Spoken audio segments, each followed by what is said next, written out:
you got a great ass!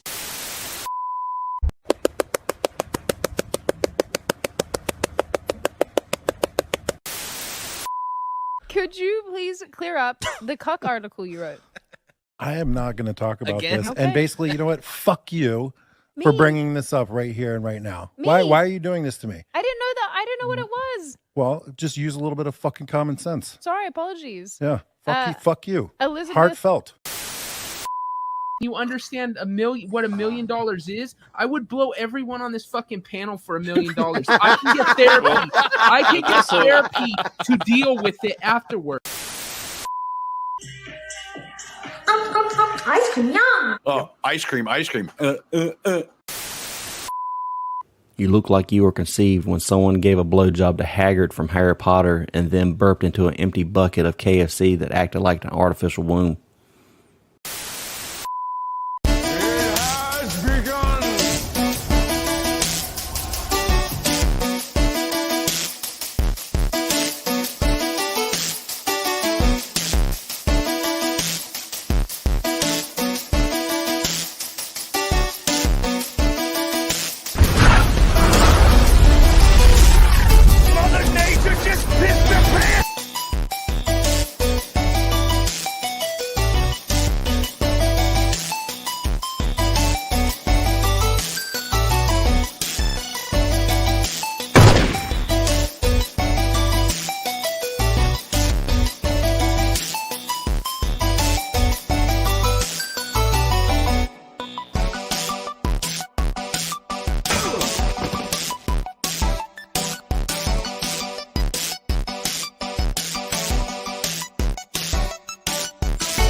Okay, was that good? Was that enough for the intro? I know this won't be the last roast for you because your fat ass always comes back for seconds. Where's Raster? Where's Raster? No, but I think tonight we really need Raster. We need Raster. I don't care about, people sending me hate comments or anything like that because my panel does it for me all the time. Yeah, you little bitches out there didn't understand. You don't understand what we put this retarded piece of shit through every goddamn day. Clazzy's saying we're an echo chamber. I disagree with Dermy all the time on shit. Do you understand how many weeb arguments Dermy and I have gotten in off camera? Obviously, this person doesn't watch Dermy on a regular basis. No, obviously, they're a 17-year-old jerking off into their sock in their room, listening to us going, Ugh. So I was gonna save this till we got through intros, but welcome to Ballbusters. This My is intro's where... ruined now because it's a little shit. I know, but we have some new people in the whole thing. Oh, and I see Buff Muffins over here saying, "Oh, okay, so we're neckbeards." You know what? It's called testosterone. We grow hair on our face and on our balls, unlike you. I'm sorry, your hair on your face grows in all patchy like. You haven't ruined it. You just made it happen sooner, Classy. Yeah, stick around. I'll make it fun for you. Don't worry. I'll make it fun for you. A whole lot more fun because on my channel, everybody is fair game. If you're a hater, you're welcome to be here. If you're not, it is what it is. But fair game across the board. Oh, they're a pedo. They're a pedo. A pedo. Oh, nice. Oh, thanks, Shock. Thanks for letting us know. So we got a pedo here. Okay, we're all grown ass men here, so you're not going to find any attraction then. No. Yeah. So Buff and Muffin is part of Clazzy's crew. So. Well, they're just butthurt because I pointed out how Twitterati are stupid when it comes to calling Hatsune Miku trans just because she has a fairy type Pokemon design now. Okay, that's all. That's what it is. You guys are stupid for thinking that. Just because I said Hatsune Miku when I couldn't remember the term Vocaloid, and also yes, they are holographic singers. You're still here. You guys are all just over here crying, saying, "Oh, we ratioed your video. Oh my God, we put all this hate comments and stuff in your video." Fun fact: any bit of engagement on a video pushes it up in the algorithm. And the funnier fact is, I've been shadow banned, and the fact that that video got any sort of traction when it's on limited ads tells me I hurt you guys in such a way that you can't stand. Mm-hmm. I got a video that was shadow banned to still get 100+ views. I'm laughing right now because you're so butthurt. Yeah, and YouTube's really wrenched down the algorithm. Yeah, I mean, here's the thing. Here's the thing. This is my opening bit that I had planned. Class, you've moved it up in the moment here. So, a couple days ago, an individual like Classy decided to pick on Dermy. Now, here you got to understand this. Can I get a full screen on Dermy, Devil, please? Can I get a full screen on Dermy? Yeah, Dermy, full screen yourself. Yeah. Take off your glasses for a second. Just take your glasses. Yeah, I can do this. All right. Look in the camera. Do you understand what you're dealing with here? This is Blaster from Thunderdome. He has the mind of a child. He is a retard. He doesn't understand what he's doing. He doesn't understand what he's saying. Therefore, you're picking on this. You're thinking it's a trophy for beating him. And the level of insults you people level at him, that is a fraction of what we do to him in private. I mean, this motherfucker Velcros his shoes on, and he still crosses them so they don't come undone. So do you think he's bothered by you? No, I'm more bothered that I have to roll out of bed and defend his retarded ass, and then you cowards block me after 4 seconds because you can't handle the pushback. So enjoy your achievement for dealing with a man-child like this. Congratulations. I mean, I've seen Dermy still sing the Bunny Rabbit song to tie his shoes. I mean, You've also seen me that's shirtless out there. Yeah, And I we've have. We've all seen I have. that, and we're all horrified by it. You I fat still haven't fuck. recovered. Yeah, I've seen I'm guessing. That's bad. Sorry, I'm go ahead. guessing Classy's email address is file.peter@gmail.com. Oh, nice Probably, one. Hold on. Nice. Bam. There you are. Sweet. Well, Class, you said bye like 4 times now, but you're still here. You're still here because listen. All right, listen. He's a 17-year-old dipshit. Yeah. Wow. We know you're lonely. We know you need the attention, and we're going to give it to you because we're going to make you feel so upset that you're going to cry harder into your tonight. It's not an expression. If you stay here after saying goodbye, you dumb shit. Yeah. Oh, Buff Muffin. We're so self-aware. And like calling us an echo chamber, I've disagreed with more people on my own show all the freaking time. Oh, here we go with the echo chamber. Have you not heard the hate that we brought on Dermy on this own show? I mean, no, these are brand new people. They're fine. Here's the echo chamber thing. All right, here.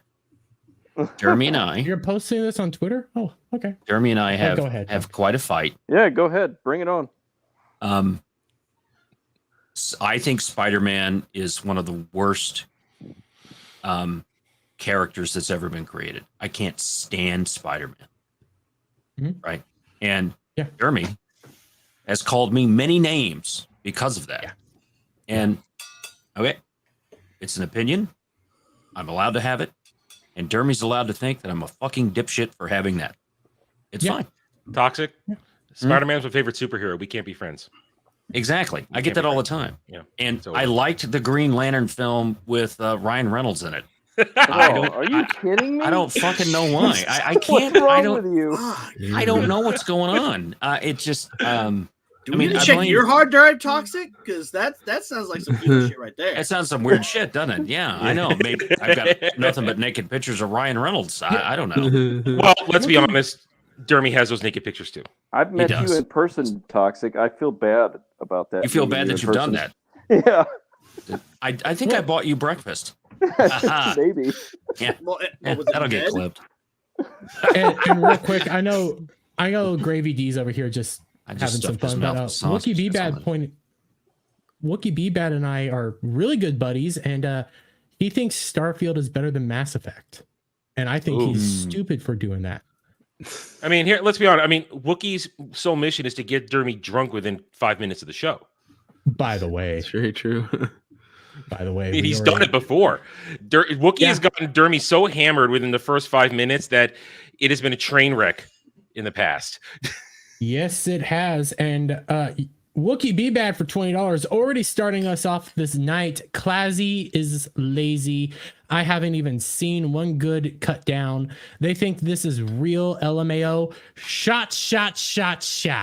Drink, That's right. Twitter's a real place, guys. Don't you understand? Yeah. And it's the trend. Go ahead, Tox. I'm just saying, it's the trend, and I've got 5 kids, all sitting about 26 and older at this point, and I've definitely seen what a crumbling educational system has done to our young people. Hey, I got 5 kids too. Yeah, and homeschool. Jesus teaching Christ, the good stuff. We got 2 Heath Slaters on this panel. Wow, I know, we're so old. Well, I got kids. The young one is he's doing mechanic stuff. So hey, we're trying to repopulate the earth the best we right. can. That's right. Yeah, Horny Alf will all be white kids. Mine will all be American Indian. It'll be great. I can say all those jokes. It's funny. I can use them all. I don't get enough of the casino money, but hey, whatever. Oh, and somebody just came in and dropped a bunch of gifted memberships. I'm trying to see. Wookie Be Bad, I think, just dropped some gifties. Oh, that's nice. Trying to see how it's not showing me how much he gifted. This is even on the YouTube side, so let me try to pull up the thing. But while I'm doing that, we still need to do intros. That was my intro. I'm done. Yeah, Devil Made Me Do It. How you doing, buddy? I'm doing good. Devil Made Me Do It. Now like 3 on the Twitters. Check out Get Ranked every Sunday on Beelzehub, and checked out Engaged every Sunday earlier in the day, and check out the new show on Thursday. Well, actually, technically Friday morning at 12. Beelzepub. So. And technically, yes, Buff Muffin. I keep saying Buff Muffin. There is a bot running in chat. That's just the Stream Elements bot. It was not wanting to tell me who. It's for donations. I got one in my chat now. That's all it does. I gotta get that one. Where the hell is the monetization? That's insert ad. Adam the Renaissance Nerd. You just want to tell people who you are. Hi. Yeah. Fuck you, little bitches. And fuck you, Dermot. See? Oh, I can say fuck you to everybody. Yeah. And guess what? I don't care. Yeah. Fuck you, fuck you, fuck you, fuck you. You're cool. And fuck you, I'm out. Speaking of fuck you, CJP, how you doing, friend? I am doing pretty good, actually. I'm inching that every bit closer to 500 subs. I think I'm at 86 short now, and I think I'm like 350 watch hours short. So I'm just right on that precipice. I've always found the watch hours are the easy part. Yeah. I don't know why it's not showing me how many he fan funding. How about we hop up? Yeah, it's just not.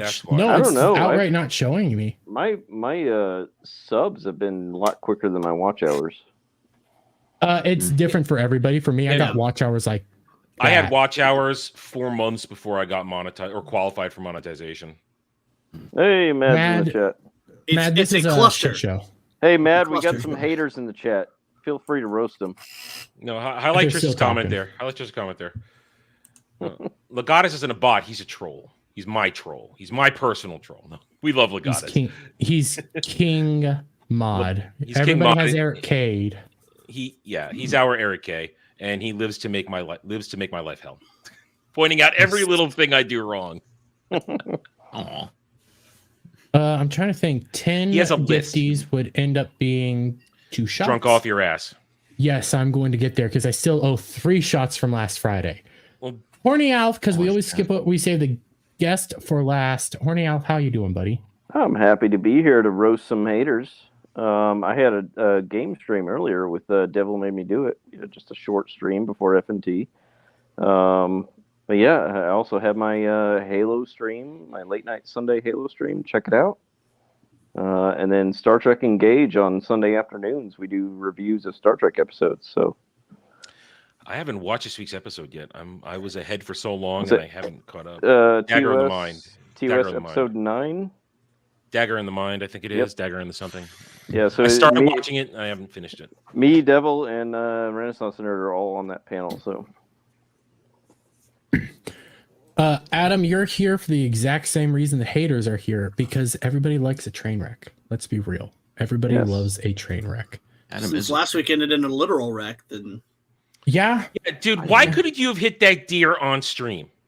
I don't know. That would have been perfect, honestly. I mean, I was thinking about that the next day. For a recap, last week Dermy was in hell because he couldn't get freaking service, and we bullied him into taking a ride out to the middle of nowhere. And we're talking about the whole time he's going to get pulled over, he's going to do this or that, and nothing really happens except weird camera angles and maybe a dragon almost kidnapped him in the middle of a field. I don't know. And then right as we finish, and we're just it's the post game dicking around. What's the matter, Dermy? I hit a deer, and you know what my first thought was? Not is Dermy okay? It's why wasn't that on stream? That's my first thought. Why didn't we see Dermy hit a deer on stream and then make him go chase it into the dark? Why? You know, because we could have monetized that. Exactly. Yeah.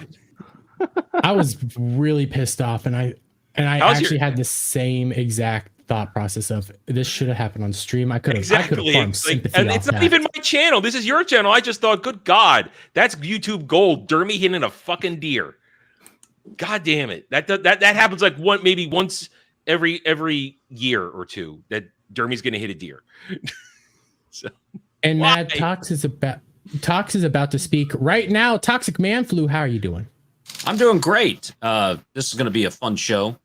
You guys have been pissing off young kids, I guess. And I don't take much. I don't know. Are they still here? Or they said bye like 5 times. I don't know. I mean, at least I think they bugged out because they don't have the patience to deal with it. Oh, probably ADD. Buffin Muffin's still here. It's attention span. I think Kazi left. They don't have the vocabulary either. I mean, probably a lot of the things we said went over their heads. So now the question is Buffin Muffin and Classy the same person with 2 different accounts on 2 different iPads? I'm going to be generous to Buffin Muffin. Caster's here. Hey, Cash, how you doing? I'm going to be generous to Buffin Muffin. Probably, I don't think Buffin Muffin is here to be a hater. I don't. I think Buffin Muffin is an interested person who might have seen something. So, hey, if you're new here, welcome. This is a train wreck, a shit show. I try to do topics. It's a sinking ship. Yes, it really is. What kind of topics? Well, I try to we don't ever let him get to him. So that's the game. That's the fun. How long can we derail him from getting to a topic? Buffin Muffin, I'm just sitting here.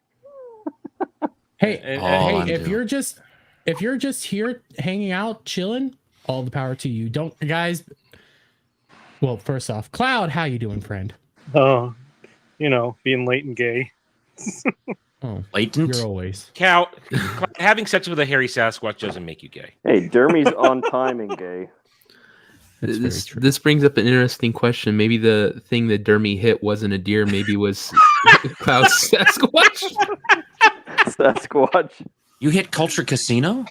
Oh God! If I did that. Oh man! Oh my God! Toxic doesn't know the story. You hit a Sasquatch. So, Cloud, do you want to recite what happened? I'd very much not like to. Don't worry. We can do it. It's okay. We know the lore. You can do it, or we can do it. We were all there. Fine, I'll do it because I know you're gonna add stuff to it to make it sound worse. You're probably not right. You're probably not wrong. True. Basically, I had a crush on this girl. Wait. What? Oh, why'd you have to full screen me? Because it's funnier. I hate you all. Basically, there was a girl I had liked before. She moved away and then moved back and started talking with me again. I thought she wanted to start a relationship. She came over. We did stuff. And it was not enjoyable. And why wasn't it enjoyable? Okay, wait a minute. You're leaving out all the stuff. She was fat. She had a hairy back. She tricked you into the one night stand. And she smelled. I mean, you're leaving out the good stuff. All right. How we're long not were wrong. you taking penicillin after that? That's the question. What? Shit. Their penicillin. How long were you taking penicillin after that? Was it 2 weeks? Was it a 4 week? Was it a 6 week thing? I mean, that tells us just how, quote unquote, toxic her love bucket was. So Well, basically, it wasn't that. It was her back taco that stunk. She doesn't like. and she had a hairy back. Well, did you offer to shave the hairy back? I mean, that might have been foreplay. Maybe just grab onto the back hair like a handle. If you use like a little torch with that, you get, the burnt hair smell might have made you feel a little different with that. I can see that. So Dermy runs over a deer. xCloud screws a girl whose back hair catches on fire. That would have been hilarious. That would have been hilarious. So Cloud's just taking hate off of Dermy right at this point. Yeah, well, Dermy Cloud's his blocker sometimes. Just he pulls the aggro. He's the Dermy's fullback. Yeah, if I feel like I'm I think getting too Wookie's much right. heat, what? That he Wookie had said sex with me? Cloud had sex with Dermy Wormy. Dre, you know better than to come around here. Well, you know what's going to happen. You've been here before. Dermy Wormy basically is a Sasquatch. Yeah, you've seen me shirtless. It's very hairy. Very, very hairy. That is disturbing. Sickening. And real, I still haven't sickening. recovered. Hey, So are we all, Buffin. No, nobody So are can. we. Yeah, it's a lot of lore to catch up on. Buffin Muffin, if you are enjoying what you are watching after the stream, there is a playlist of all these because I have to enlist them due to YouTube algos and everything like that. Go back and learn all the lore. You will regret it. Because we're here. I mean, I'm trying to think what's a good way to describe binge watching Ballbusters. What would be Tragic. a good probably masturbating with a sandpaper glove. Horror. Just horror. A hell of a lot better than watching Wheel of Time. That's true. Yeah, I did it today again. Man-made abominations of beyond all comprehension. Exactly. So I'm not watching Wheel of Prime, but I did watch Robin in the Hood. I didn't have time. I did not have time for that one. I didn't have time for it. I didn't watch that. I have established I'm reviewing the show. This is you've already got a in all track the record great for reviewing ways. cringe, though. You've already reviewed cringe. Yeah. It's okay for you. What streaming service is that show on? It's not. It's global. It's Canadian channel. Oh. It is next level bad. Like, yeah. So it claps for Nazis. I've heard it's next level race yes, baiting. Nice. yes. Very good. Oh Devil. yeah. Oh god, yes it is. It is so awful. They outright have a George Floyd mural. They do all sorts of like the Wait a director. second, did Dermy just wipe his nose with his cum Kleenex? Yes, Might have. It might be. He has to have memory. Damn it! I lost a joke. Never mind. Fuck. That's all right. Here, likes I'm going to- to get. Wait. In anticipation of it having been good. There you go. He likes to sniff his Kleenexes. Sense That's memory right. of the truck stop. There, I got it in. I did compliment her. Wiping his face with his cum Kleenex. Yeah, that was a good compliment. I like that. Don't forget, Dermy, I did put in the chat on Twitter, some ways to avoid those truck stop issues. I actually shit. did not have time to watch it. Dre, you watched it. We're talking about it on Sunday then. If Dre watched it, we're talking about it on Sunday. Was the truck stop where you met the bat back chick with the hair? No, that's Cloud. That's Cloud. Oh, Sorry. I met Dre at the truck stop. Oh, God. Hey, I work with that man. He's clean and good. Dr. Dre? I know. Yes, Dr. Dre. No, I did a wonderful stream with You leave Dre out of this.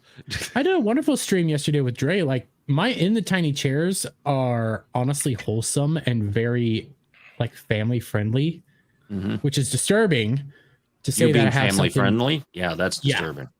Yeah, it is All disturbing right, that so I have that. Dr. Dre time. All right, Dr. Dre. All right. I'm driving down the road. Mrs. Flu's in the car. Two of the Flu children, okay? The boys. They're almost twins. Irish twins, born within it was bam, bam. So this song comes on. She's like, who's this song? Is this song by Dr. Dre? Is it Dr. Dre? Is that who that is? And the kids are dying. And they're like, Mom, I'd like some of those headphones from that guy. And she goes, from who? They go, those Beats by Dr. Dre. And I almost drove off the road. So now the kids will text the mother and say, can I get some Beats from Dr. Dre? And she's just, oh, it's Adam. Yeah. Careful. He's in his chair. Oh my God. He looks like he's being swallowed up by Lizzo's vagina. What is that thing behind him? Holy shit. We still can't hear and he's you. muted. He's definitely not in Lizzo's vagina because he'd be echoing. Yeah. He still doesn't know that he's muted. He's muted. He can't hear us. This is fun. This is We fun. can't hear you! Here's the problem. He'll start pushing buttons and he might accidentally kill his stream because he's on his phone. No, because he's not. He's done not, that before. He Oh, has done that before. He's still talking. This Yeah, is I don't hilarious. think he can hear us. Right. This must be like what it was to take orders from him when he was in the army. I understand that. Okay, so that I I got. understand that. What I'm more Flipping trying to us figure off. out is he's obviously in his office. Yeah. Why doesn't he just hop on his PC? I don't think he's home yet from where He is home. Oh, No, he's he said he got home today. today. Oh, he Yeah. did. Oh, okay. Then he's just telling us to fuck off. fuck y'all. I can do hand movements too. I'm gonna get the fuck Just up look, out of here. see? Fuck this shit. I'm out. I got to go get penicillin too. Yeah. Good time. Listen, Adam was spending all sorts of time with some old dude. Who knows what kind of trouble they got into? I want to know really what he said. It sounds like it was pretty passionate. So, and then he flipped us off. So I don't know if he heard us and flipped us off, or we did something to make him angry. I don't think he heard us, and then he realized we couldn't. He thought maybe we were talking over him, but we couldn't hear him, and I don't think he could hear us. I don't know. Wait. He was pissed. Trist, the reason that he has a casting couch is because he does bareback gay porn. Yeah. Nice. Well, we aren't judging, but No, not judging at all. He makes a lot of money at that. we're interested. Did I just pull that up, or did you just pull that back up, Devil? No, I haven't done anything. I scratched my eye. No. I don't know what the heck just happened there. I closed it and opened it back I think up. Maybe Adam's a that's- cool dude. He is a cool No, I dude, just but I don't know if he's out there. He's a cool dude. yeah, he is a cool dude. But Tris, also remember he didn't just get on, Comics Division's channel all willy nilly. He has that casting couch for a reason. Yeah, he sucked a lot of dick to get on that show. I Wow. can tell you that for a fact. Yeah. He wanted to know, is a Hobbit dick, big or small? He wanted to know that. Yeah. He sucked dick to get on a show. At least I said it was $1 million. There you go. Yeah. You have standards. Jeremy does it for $2 a pop. Yeah. Almost. I do it for $2 a pop, and the writers are going to be doing it for $3 a pop. That's all because that teacher told him it was a popsicle when he was young. No, that was the priest. 250,000 for a blowjob. Jeremy, that's not how a creamsicle works. All he needs is slow gin and a that's a good one. Trans Am. Oh, that's even better.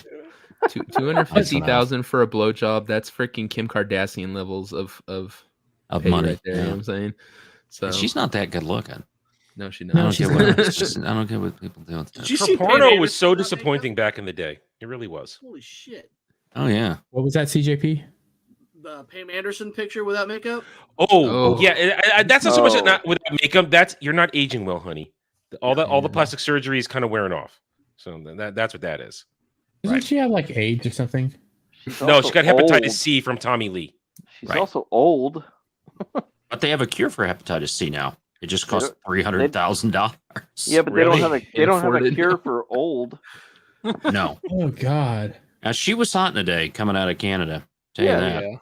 She was that was back when Playboy and stuff was still pretty big. Yeah.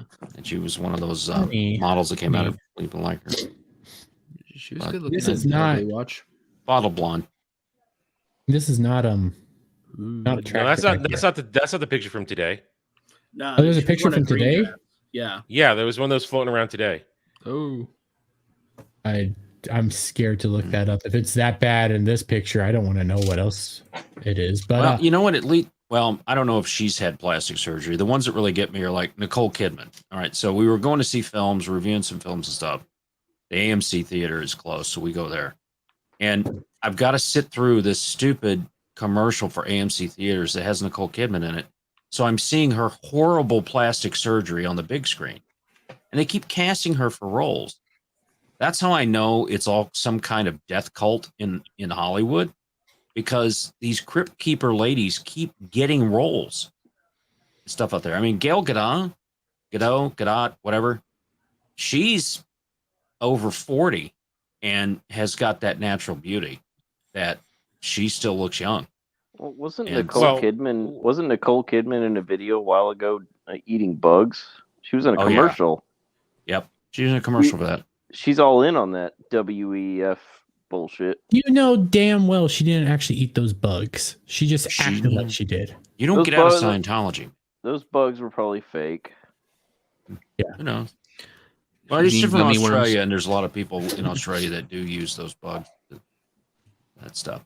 I'm Figure out. used to talking all over everybody, so just let me know if that becomes a problem. Oh God.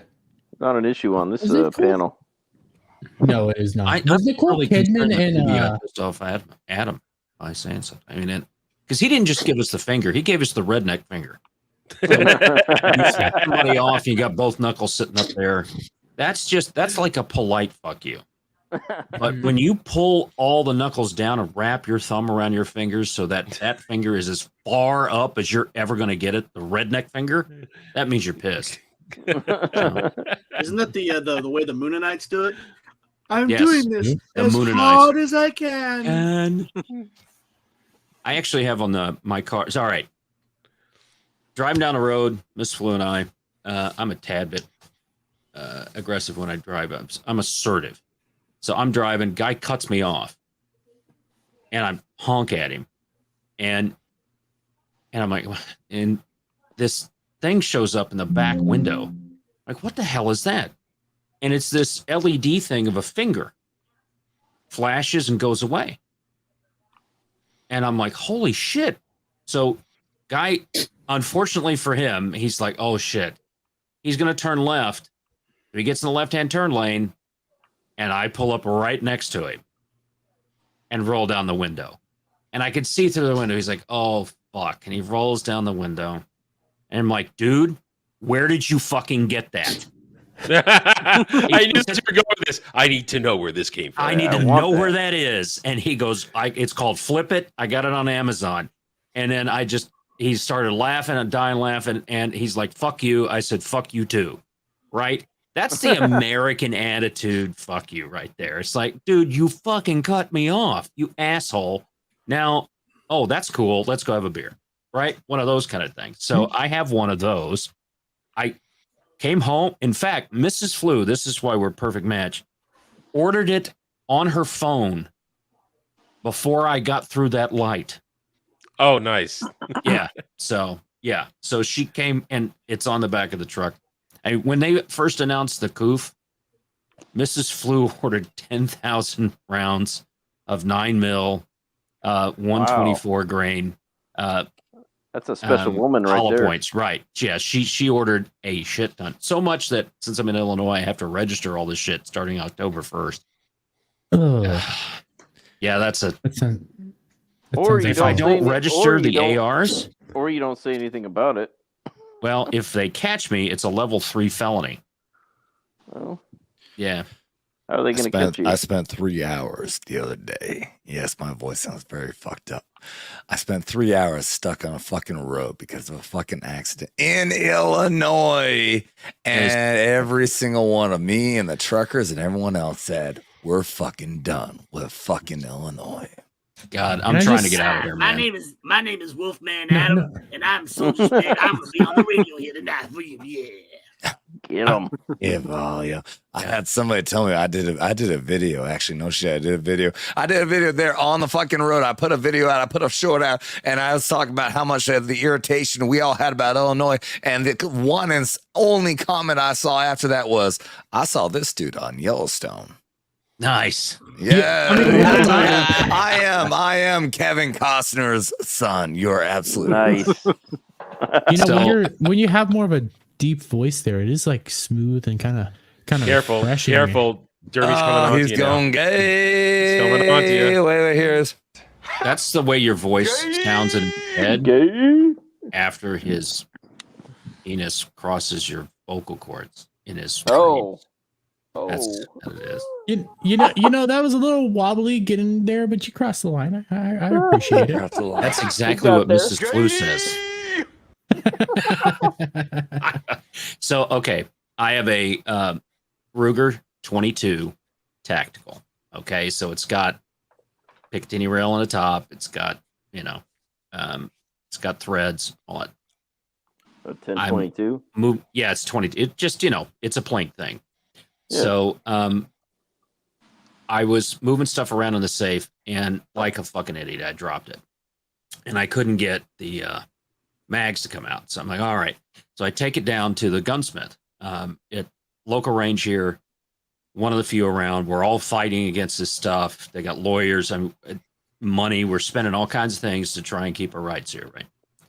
And I drop it off the gunsmith. I get a frantic call 3 hours later. He's like, "You've got to get this out of my shop." I'm like, "Why?" "It's a 22. He goes, "It has threads on it." And he goes, "That's a level 3 felony for me to have that." The fuck? A Threads? 22. A 10-round 22 with threads on it because it's a handgun. Are you talking about threads on the end of the barrel? Yes, for suppressors. I'm not going to be dumb and call them silencers. Yeah, Or a right, suppressor, right? But that's stupid. Any threaded firearm, any The any fucking AR with a handguard. The Yeah. suppressor is what is a fucking is. I'm drunk, so I can't have the Yeah, terminology. no, right? you're right. It's the suppressor. The threads ain't a Extra fucking. shot. There's nothing wrong with the threads. No, If I can attach something to it. So they passed this law. My Glock 17, illegal. I had just had my CZ-P10F, 19 rounds, got a couple of 21 round mags. I just had it milled out to put a Vortex red dot on it, and I just got done doing my house sweeps with it. Because you know, if you're defending your house, you're not just by your firearm putting it away, right? You're finding out where the walls are and everything, where the kids are and all that stuff from there. So you know where your line of sight is. So if I fire that, every bullet comes out of that gun I'm responsible for, right? So I'm going through the house, making sure I know where all those things. I just got done like a month figuring all that stuff out. And then they passed a law, made it illegal. And then it took a while for them to amend the law that I can use it in my house. So I still don't know if the lever action, the 45 long Colt lever action that I bought, because it's the tactical version from Henry, if the threaded barrel on that makes it illegal. All you gotta say is fucking Illinois. Yeah. And it's Illinois sucks. But the 88 of the Fucking Illinois. 108 counties, the sheriff said, "Fuck it, we're not doing this." Yeah. Am I And they're all just kind wrong? of waiting.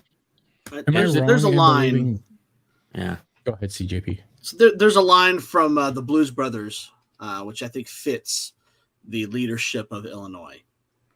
Illinois Nazis. I fucking hate Illinois Nazis. Mm-hmm.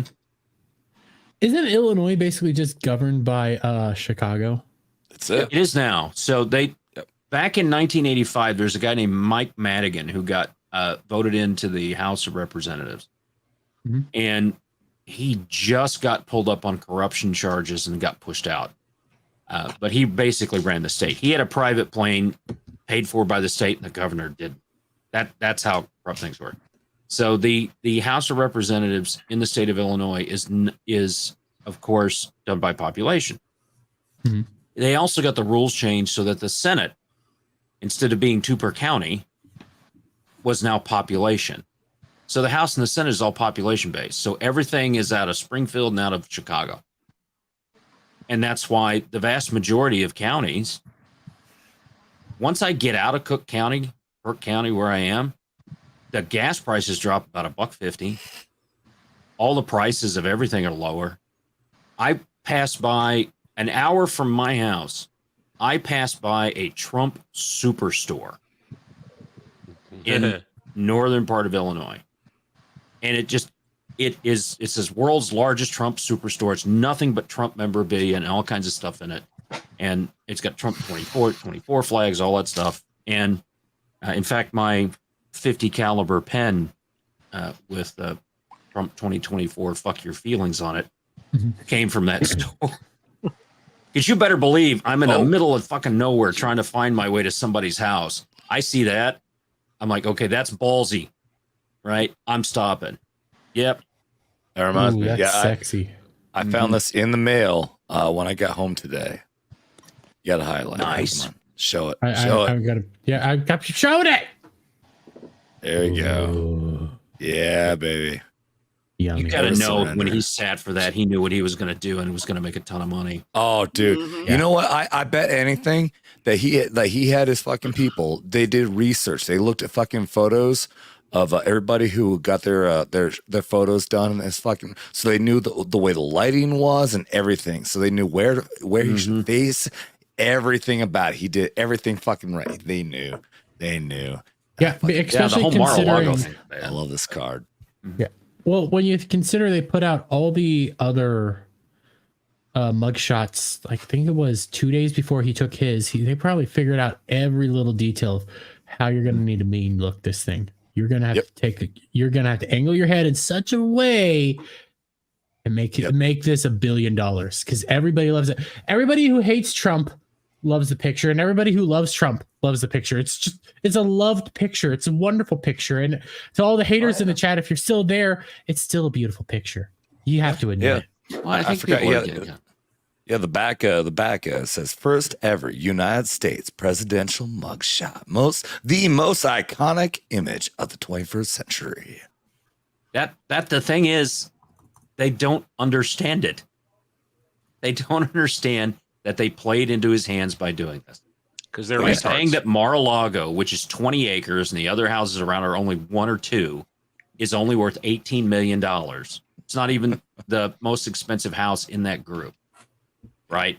Is everyone knows that that's not right. And you're going to end up tripping over that magic number of people that are tired of this bullshit that led to what happened in 1770. Well, here's the thing. They don't understand, because to them it's all a program uploaded to their hive mind, and they all have to agree and this and that, and it's based out of fear of stepping out of line. They don't understand genuine, true, organic respect and admiration for somebody when they just do shit that you like. And that they don't understand the difference. Their AstroTurf were nice, fresh green grass grown. They don't get it. They don't understand that. Nope. But still, I mean, Republicans have not, the Republican Party, all right, they're not getting in the ground game. They're not doing what they need to do.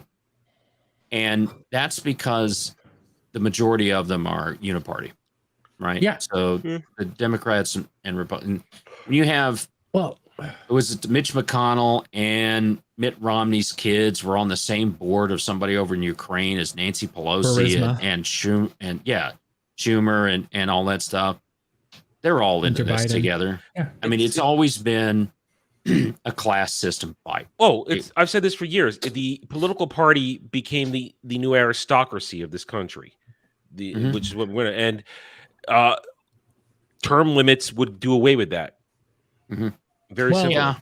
Well, I think there should definitely be an age limit, right? I think there should be age limits and term limits. Absolutely. So I think 65. If it's older, you're going to force a pilot, exactly.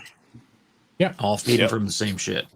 Yep. And it's the collectivist mindset. It's the authoritarian type mindset. Totalitarian, right? Real quick, I hate to do this.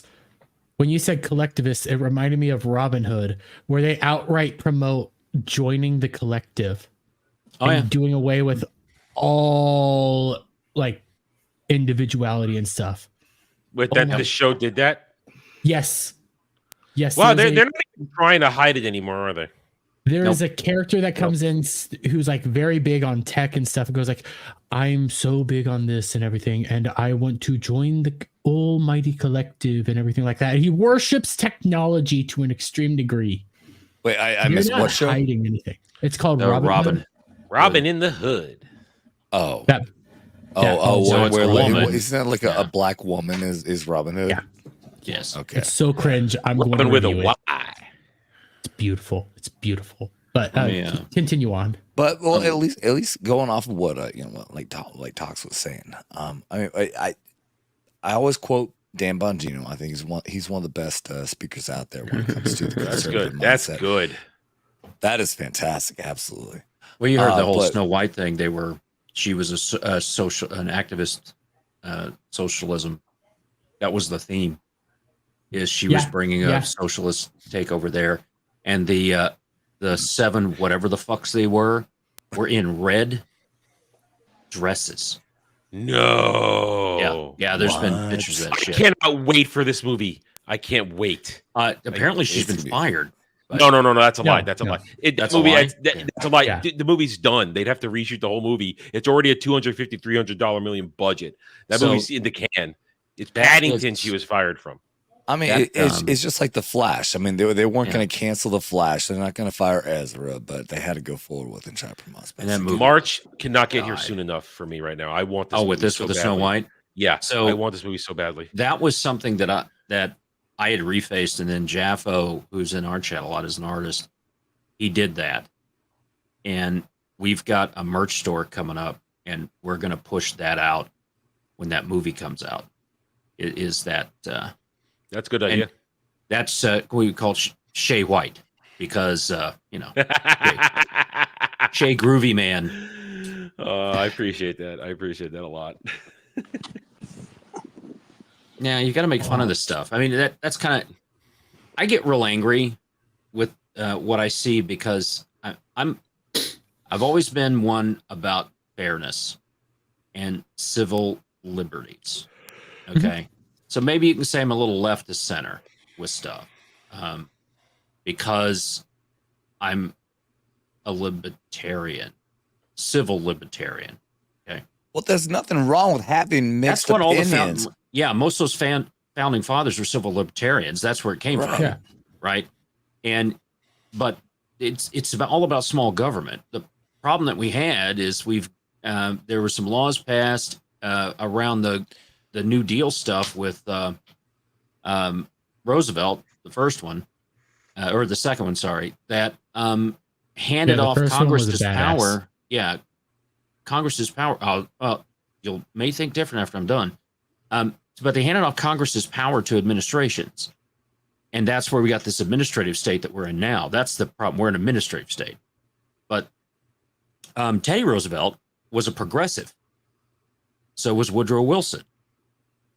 Teddy was a right-wing progressive, and Wilson was a left-wing progressive.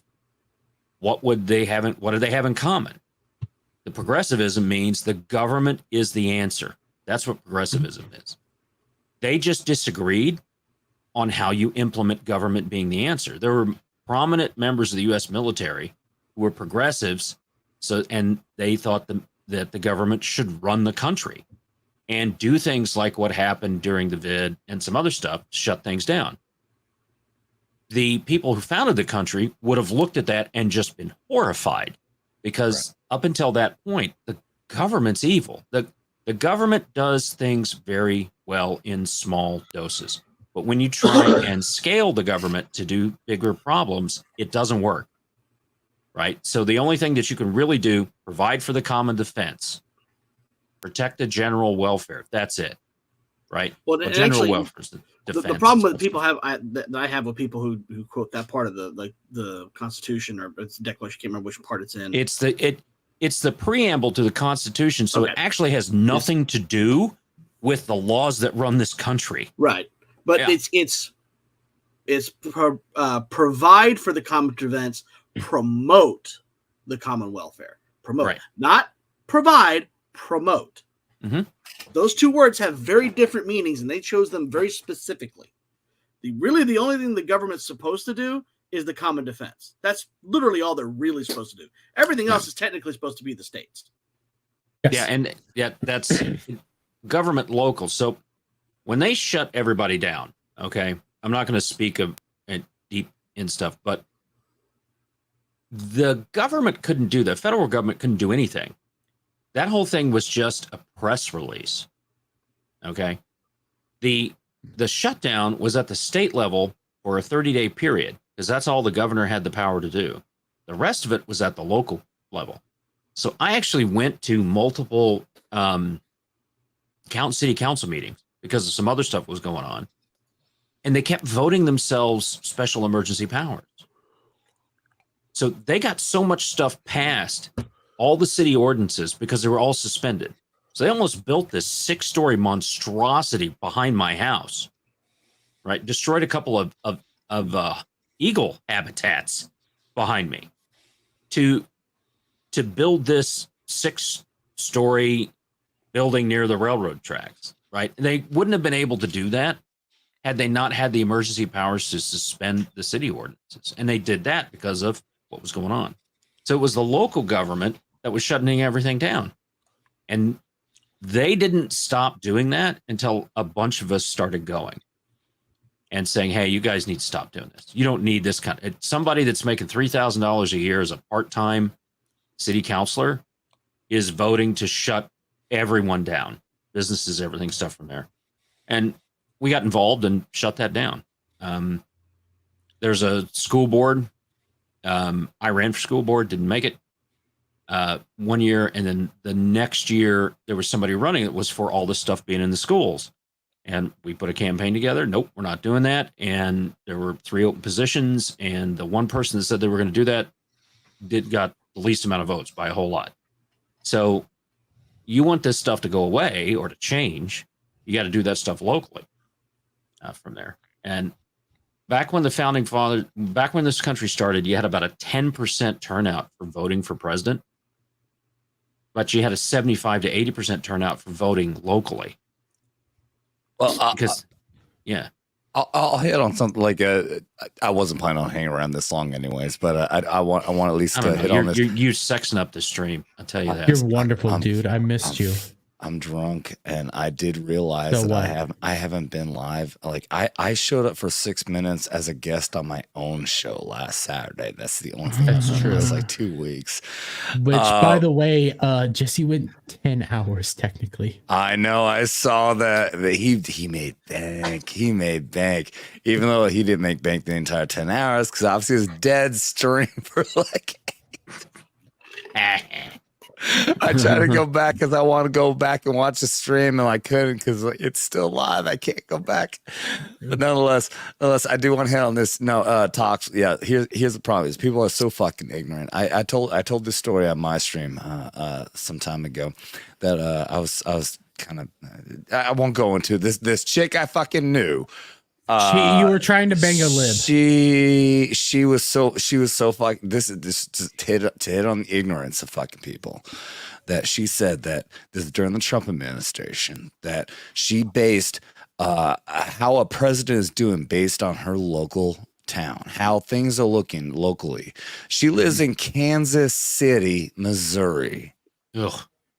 Democrat fucking shithole.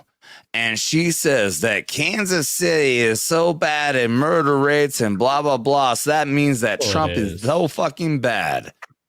Yep. I'm like, bitch, do you realize you have a mayor? Mm-hmm. Do you realize that you have fucking state representative? You have an entire state fucking Senate. There are fucking all kinds of people who can be doing shit for your fucking neighborhood. Has nothing to do with the president of the fucking United States. But this is just how ignorant people are. Mm-hmm. Yeah, they don't get it. Illinois, they did the weapons ban. They also passed no cash bail. First state to do that. That went into in force Monday. No cash bail. So anyone that's granted bail will meet it and get the walkout. And they've also passed a law that allows non-citizens, illegals, to become police officers and firemen. So somebody from Guatemala can show up at my front door as a legally ordained, whatever, legally sworn in police officer of the city I live in and demand my gun. Yeah. Fuck that. That's why. Yeah. So we're working to get out of the state. That. Yeah. That's right. I've got to go to Missouri. Dude, come here. Missouri's like, fuck you. We have no laws because it says shall not be infringed. Yep. When I first went down to visit my sister. Come to Lake of the Ozarks, bro. Come. Oh yeah, but down in a lot. No. My sister's in well, she's in a suburb outside of Kansas City. So, I'm pushing back on this. No, What? don't go to Missouri. Go to Kansas because Missouri is just misery. All the people down there have 6 fucking toes. Okay, that's the truth. Kansas is because he sucked them all. Kansas is flatter than the 10-year-old girl, dude. Kansas is beautiful. Wait, what? That I don't know how to response to that. No one here has a I response feel like to if you. I say anything, it's gonna be bad. There's only 2 things that shut Dermy up: what I just said and a dick. True. All right. Very true. We're steering towards the gay. So I'm going to bring this up. I've been wondering about this. I want your opinion on this. So share this. This pictures are making the rounds on Twitter. Can I say one oh thing? my! No, shut up! I'm bringing up boobs. Shut up. Holy shit! Haley, well, there's no way. There's no way. Now, There's no way. All right? We need to examine this. Is that a morph? No, that's a morph. No. That's a morph. It is 100%. I mean, No. 100%. well, all right. We need to be very careful about this. So we need to look in and analyze it. That's Enhance. definitely enhance. So, notice the curvature. Yeah, I noticed the curvature. Yet over here, it seems there's definite heft over here, and in the natural shot of Peggy Carter. I say like sea level heft. Yeah, Is she pregnant in this one? I don't think so. She looks pretty. I don't know. What is her? I mean, Even the ass is enhanced too. No, I disagree. I think this is all natural. You just want to be. No, Jeremy, you haven't actually really seen a girl naked, so it's kind of Yes, like. I have. That's fair. You have? What was his name? Yeah. But she had a penis, so That's what his name. What was his name? Yeah, that's good. I've been with both. Don't worry, I've been with both. I've had. I figured you have. So Jeremy I mean, swings both ways. I want this to be real. I think it is real. All right, no. that's real. I mean, I'm not saying her boobs are round. I feel like there's just a little bit of morphing going on here. It's way too much. It's too much. Who is that? Dude, women that age do not have tits sticking out like that. That's not real. No, I mean, that's very true. Here's the thing. Those would be down to her belly button. Looking at these dots on the underside of her big old titty, they look a little bigger than the dots over here on this part of the dress, and over here on this part of the dress. To be fair, that's fabric being stretched out. I mean, they're gonna. Okay, well then there's a point where maybe it is. It's polyester. It could be. Well, I mean, it's gonna get stretched out by the fabric, but it's also gonna get stretched out by the Photoshop. You just hope that she doesn't have any tattoos on her boobs. I've never understood that because you get a butterfly in your boob, and then by the time you're in your 60s, it's a freaking giraffe. Mothra. It's Mothra. So bad. So bad. It's Mothra. All right, which actress is this? This is Haley Atwell, the beautiful. Oh, Haley Atwell. Yeah, no doubt, absolutely gorgeous. I'd believe it. She's very busty. If I were Captain, she's not that busty. She has some boobs. Haley's got some boobage. Well, apparently, not that much. She's like a C cup. She's like a C cup. That's a D. That's a D or double D. Yeah, there are leaked pictures out there. I'd believe it based on this. No. Listen, Shock just posted the real picture in my Discord. All right, share it. I mean, I'm serious. I brought this up. Okay, there it is. Score. Yes. I didn't say. I said I wanted it to be real. I was very open to being told it was fake, but I wanted it to be real. I wanted it to be real. I'm disappointed. Well, hey, listen, I'm not disappointed at all. Haley is still a strikingly beautiful woman, and Jeremy, I would murder you to have sex with her. I would murder you in a second. Smash. They're still big.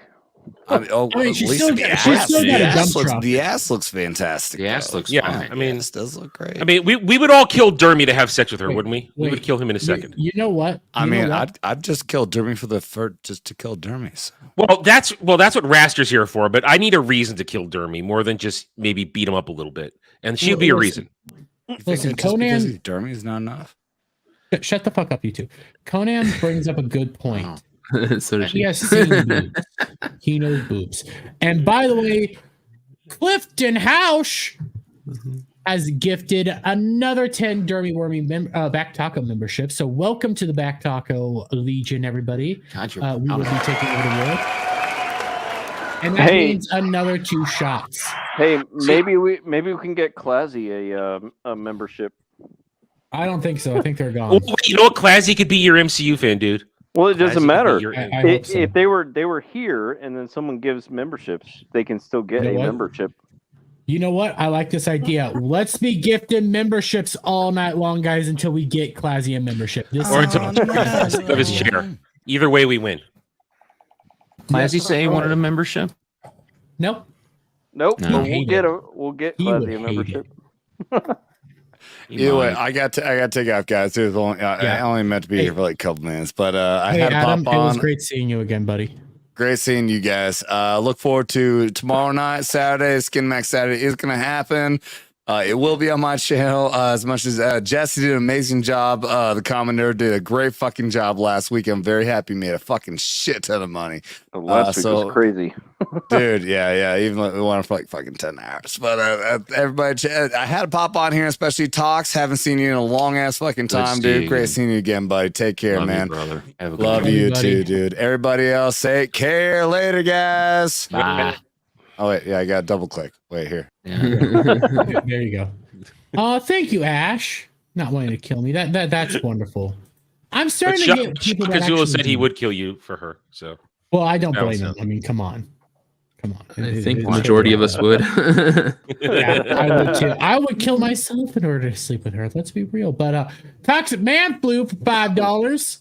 This lovely individual. Super chats are a bad idea. Dermy takes his shirt off.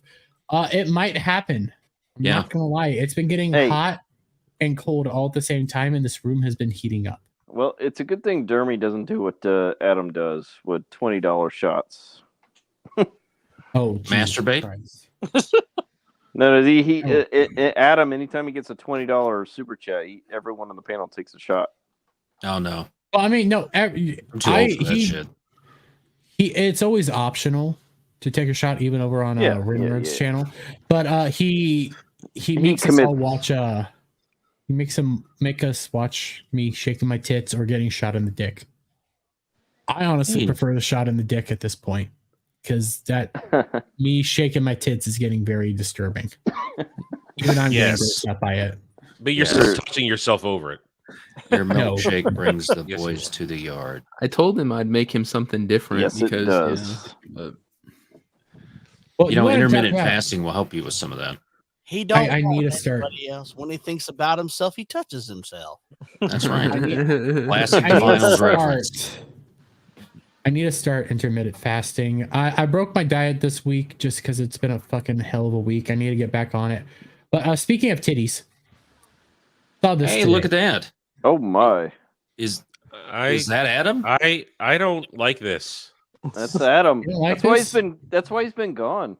I do not like this. Adam took a break. You know what this is, right? Those aren't real, right? That's that injecting. No, they inject oil. This is that injecting oil that they do over in India. So Adam took a break to work on himself. Mm-hmm. Well, if you're gonna inject yourself anywhere, why there? So it's a special oil I've heard of that I guess you put it into your muscles and it makes them a whole lot bigger. But the thing is, you need to constantly get it drained and recycled, or else it gets spoiled, and it makes you look ridiculous. But they're not actually strong. It's just inflated, isn't it? It's just liquid. Yeah. All it is for is to make you look buff. You're not actually buff. So if you hit them with a truck, would they explode like a ketchup packet? I don't know, but I've seen it on Jack's show, and they've talked about like a kid in America got it, didn't do it right, and he ended up like the liquids ended up spoiling in his arms and getting rotten. So he has to now walk around with hoses and stuff out of his arms because it's constantly spitting out pus and stuff. It just jiggles though. I've seen a guy. There's a Russian guy that did it. That's always on Twitter. Just lift weights. He's got the arms that are like, but they jiggle. He like moves them and they jiggle. They don't. Muscles don't jiggle. It's called synthol oil injection. Impressive but dangerous. That wasn't impressive what we just saw. That was freakish. Yeah, that was trying to find the kid in America that did it. Like, no, it's okay. It's okay. It's okay. We don't need to see that. No, it's all right. No, we do. Of course, it's still like that. No, we don't. No one wants to see it. I saw this picture of a woman whose implant had exploded. All you gotta do is look on Twitter. There's a dude that has done it, but it's not real muscle. There it is. That guy. Yeah, this is the kid that did it here in the States, because this is a big over in like India and stuff. So so get big old fake girl titties and look like that. Yeah, I mean, they look like Popeye. And then I don't mind seeing those bolt-ons on a chick, but I don't want to see. Yeah, that's the guy. Oh, he's Russian. Okay, you see that tattoo? That just says he's fucking insane. He's Russian, but that's the guy that I've seen on Twitter. It's and the oil and stuff got all infected in his arms. But it's only in his arms. Like everything else looks normal. He just juiced up his arms. That's gay. Gay. Really gay. What did he not inject in penis? Would make more sense to make the penis the girthier part than the arm. 100%. Wipe his ass. Here we go. Whoever that Russian was, he's right. The Russian was that a Ukrainian or a Polish voice? I don't know, but this is him now. Like he had to get it out of his arms. His arms are. Yeah, you know what? Fuck around and find out. I mean, because that's going to destroy tendons. I didn't think you had to have it drained. I thought your body absorbed it, so you had to keep injecting more in, and it finally burst because he was doing it so much. From my understanding, is it ends up rotting and basically it messes up with everything. Dude, I don't want to. This is making me sick. Take this. It doesn't matter. Nasty. Like, can we pull Selma Hayek back up? Yeah. Yes. I mean, how did we go from looking at Haley Atwell to this? Because it's a channel. It doesn't matter. Damn it, Dermy. I have something. Go look at that. That's better looking than. Oh yeah. Here, Selma Hayek is man. She's a beauty. She has maintained that beauty over a long time. That's natural genetics right there, baby. Do we want to look at this? It's Zia, Aaron. It's Zia. Well, I mean, Zia Land? Zia's work was good. Someone did some good work on her. I think this is pre-work.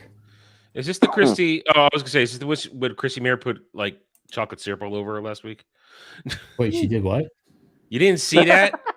No. Chrissy Mayer put like whipped cream and chocolate syrup all over Zia, and she was licking it with her finger and shit. Yeah, that was sorry, not bad.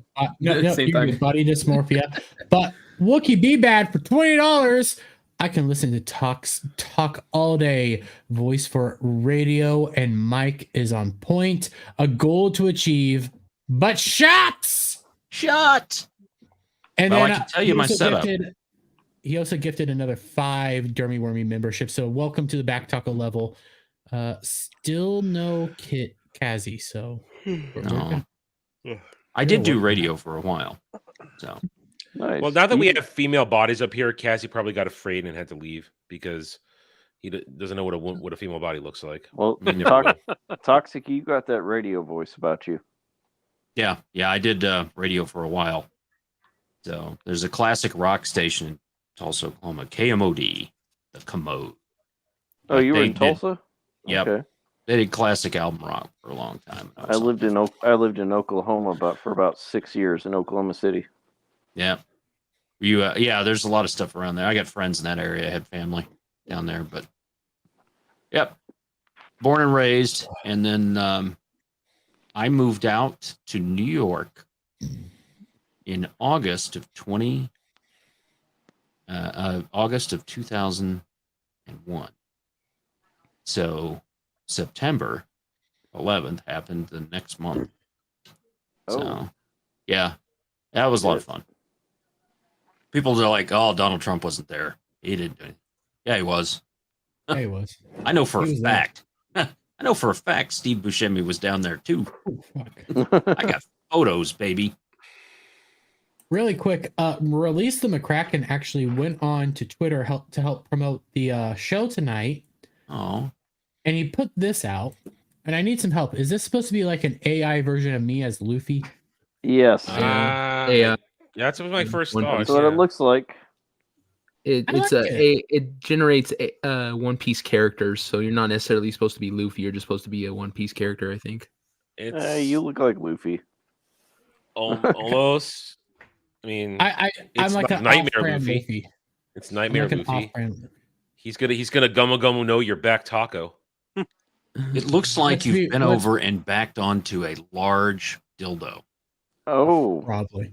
That's the fruit I drink. Dildo. Based on his eyes, I would agree.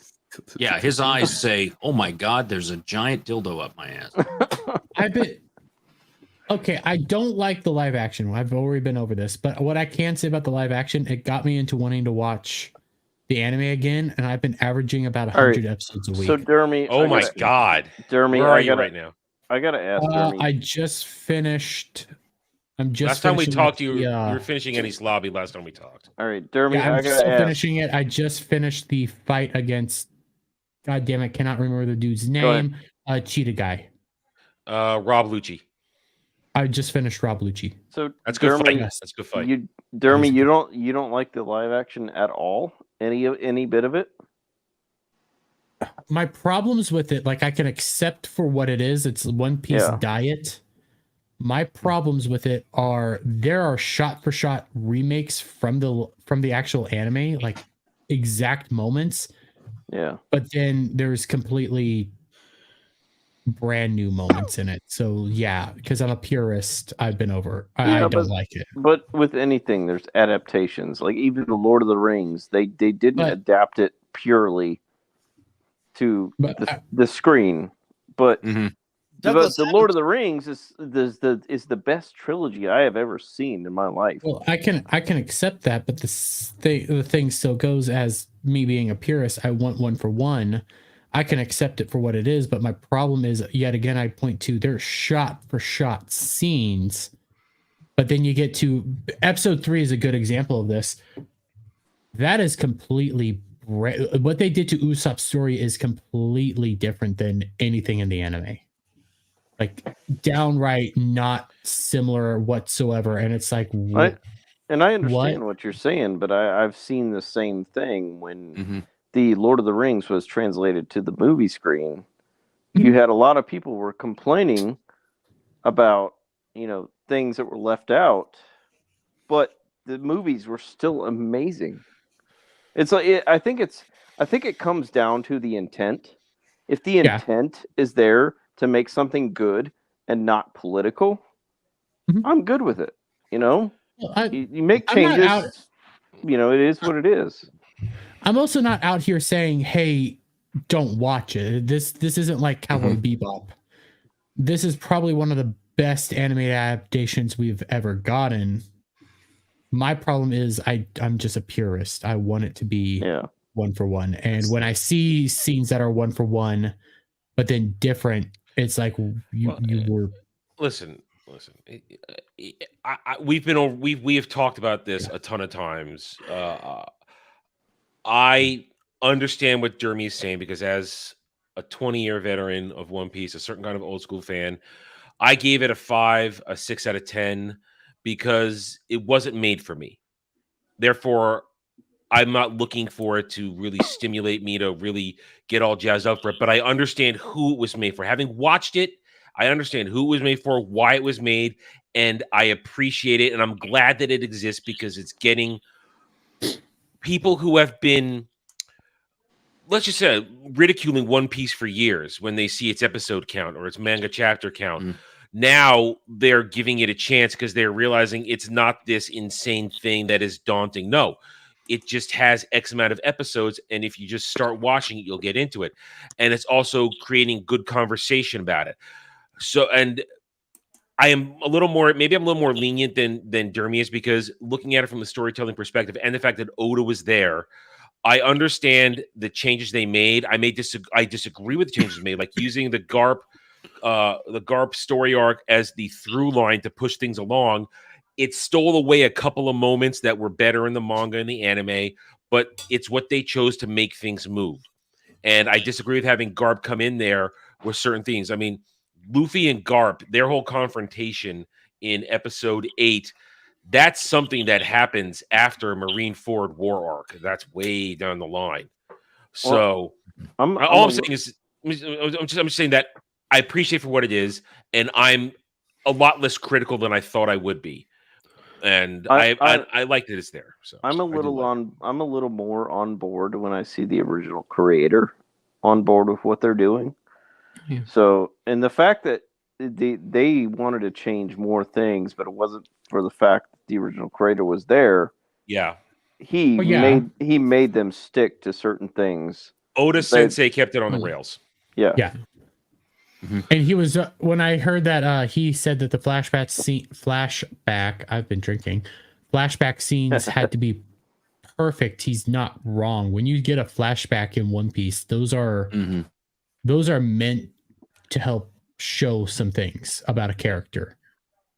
Like even Luffy's flashback, you don't get until 300. No. Until... You get Luffy's origin force flashback is in the beginning. The bigger stuff, like with Sabo and Ace, that's not until after things happen. So I might need to go back and rewatch East Blue because I don't remember seeing Luffy's flashbacks. No, you get them. How else do you learn about Shanks losing his arm and Luffy eating the Gomu Gomu fruit? I mean, I literally don't remember seeing that episode, so I might. You're also drunk right now, so. There's that, but also I've been binge watching the show like crazy. So yeah, I mean, I've been rewatching it now too, as you guys know, but I'm taking it much slower. I'm only coming up to the end of Skypiea right now, so I'm taking it very slowly. Yeah, I'm enjoying myself. I've been taking it slow on the live action. I just finished episode 2 tonight, so I'm gonna watch some more. I just want to check it out. What I've stated is if you haven't watched the anime, if you're not a super huge anime fan, you're gonna love it. Yeah. It's still One Piece. It hits all the proper points. Yeah. For me, it's just watered down. That's all it is. I'm loving it so far. Like, there's only one anime that really got me super excited, and that was Robotech. And, nothing else has really gotten me that excited since, but so I'm really excited for this. So why are you zoomed in on Cloud? Because the chat asked Cloud, are you okay, buddy? Are you alive? Yeah, what? They started asking for a wellness check. Cloud's like, what? Listen, we're not talking about hairy back Sasquatches, so he has nothing to say right now. My only problem with the whole thing was I don't like Luffy, the guy they got to play Luffy. I don't like how he's playing him either. Yeah, me either. It's been a while since I've seen it, but when he was fighting the what's the shark guy? Arlong, yeah. Arlong. In the anime, if I'm remembering correctly, he's very mad and he's screaming and he's he beats the shit out of him because he just gets more and more angry. That's at the end of it. They took a lot out of the fight in the live action, and the fight in the anime is a lot more hardcore with Arlong biting him. There's blood everywhere. And in the first part of the fight against Arlong, it's Luffy's a little more loosey goosey, and then towards the end part of it, when they're up in the map room, which is a different version in the anime. It gets a little more intense. There's a thing with Luffy that I don't think the live action guy can hit correctly, which is quite literally he's trying too hard on the goofiness, but when it comes to when Luffy needs to be serious, it just doesn't hit the right way. Because Luffy can go from being super me to in a moment when he knows what he needs to do, he is like crazy serious. And he gets angry. Yeah. And here's the thing. Luffy is dumb as a bag of bricks. Isn't Luffy the eternal optimist? That has nothing to do with it, though. The fact is, the guy's play. My criticism of the guy playing Luffy is that he's playing him a little too intelligent. Luffy's not that smart. Yeah, he thinks with his heart, he thinks with emotion, and he acts without thinking. I saw it different from the live action when I watched it. He seemed kind of a dumbass to me. But that's the point, though. Is so we're coming from people that have seen the anime, seen like the original Luffy and everything. You're seeing basically a watered down version. And when we're saying that he seems a little bit smarter, or in some areas he's a whole lot dumber, or like he's pushing it a little too hard, that's our criticism. All I'm saying, there's a level of Luffy that is he's either overarching or just missing. All I'm saying is he's trying too hard. He seems like a dumbass and the eternal optimist, and I'm digging it. You know, here. That's the thing. It's Luffy, but it's not full Luffy. Okay. But you're getting all the important points of it, but it's just actual original version Luffy. And we'll just say that because this guy's Luffy. I'm not going to take it away from him.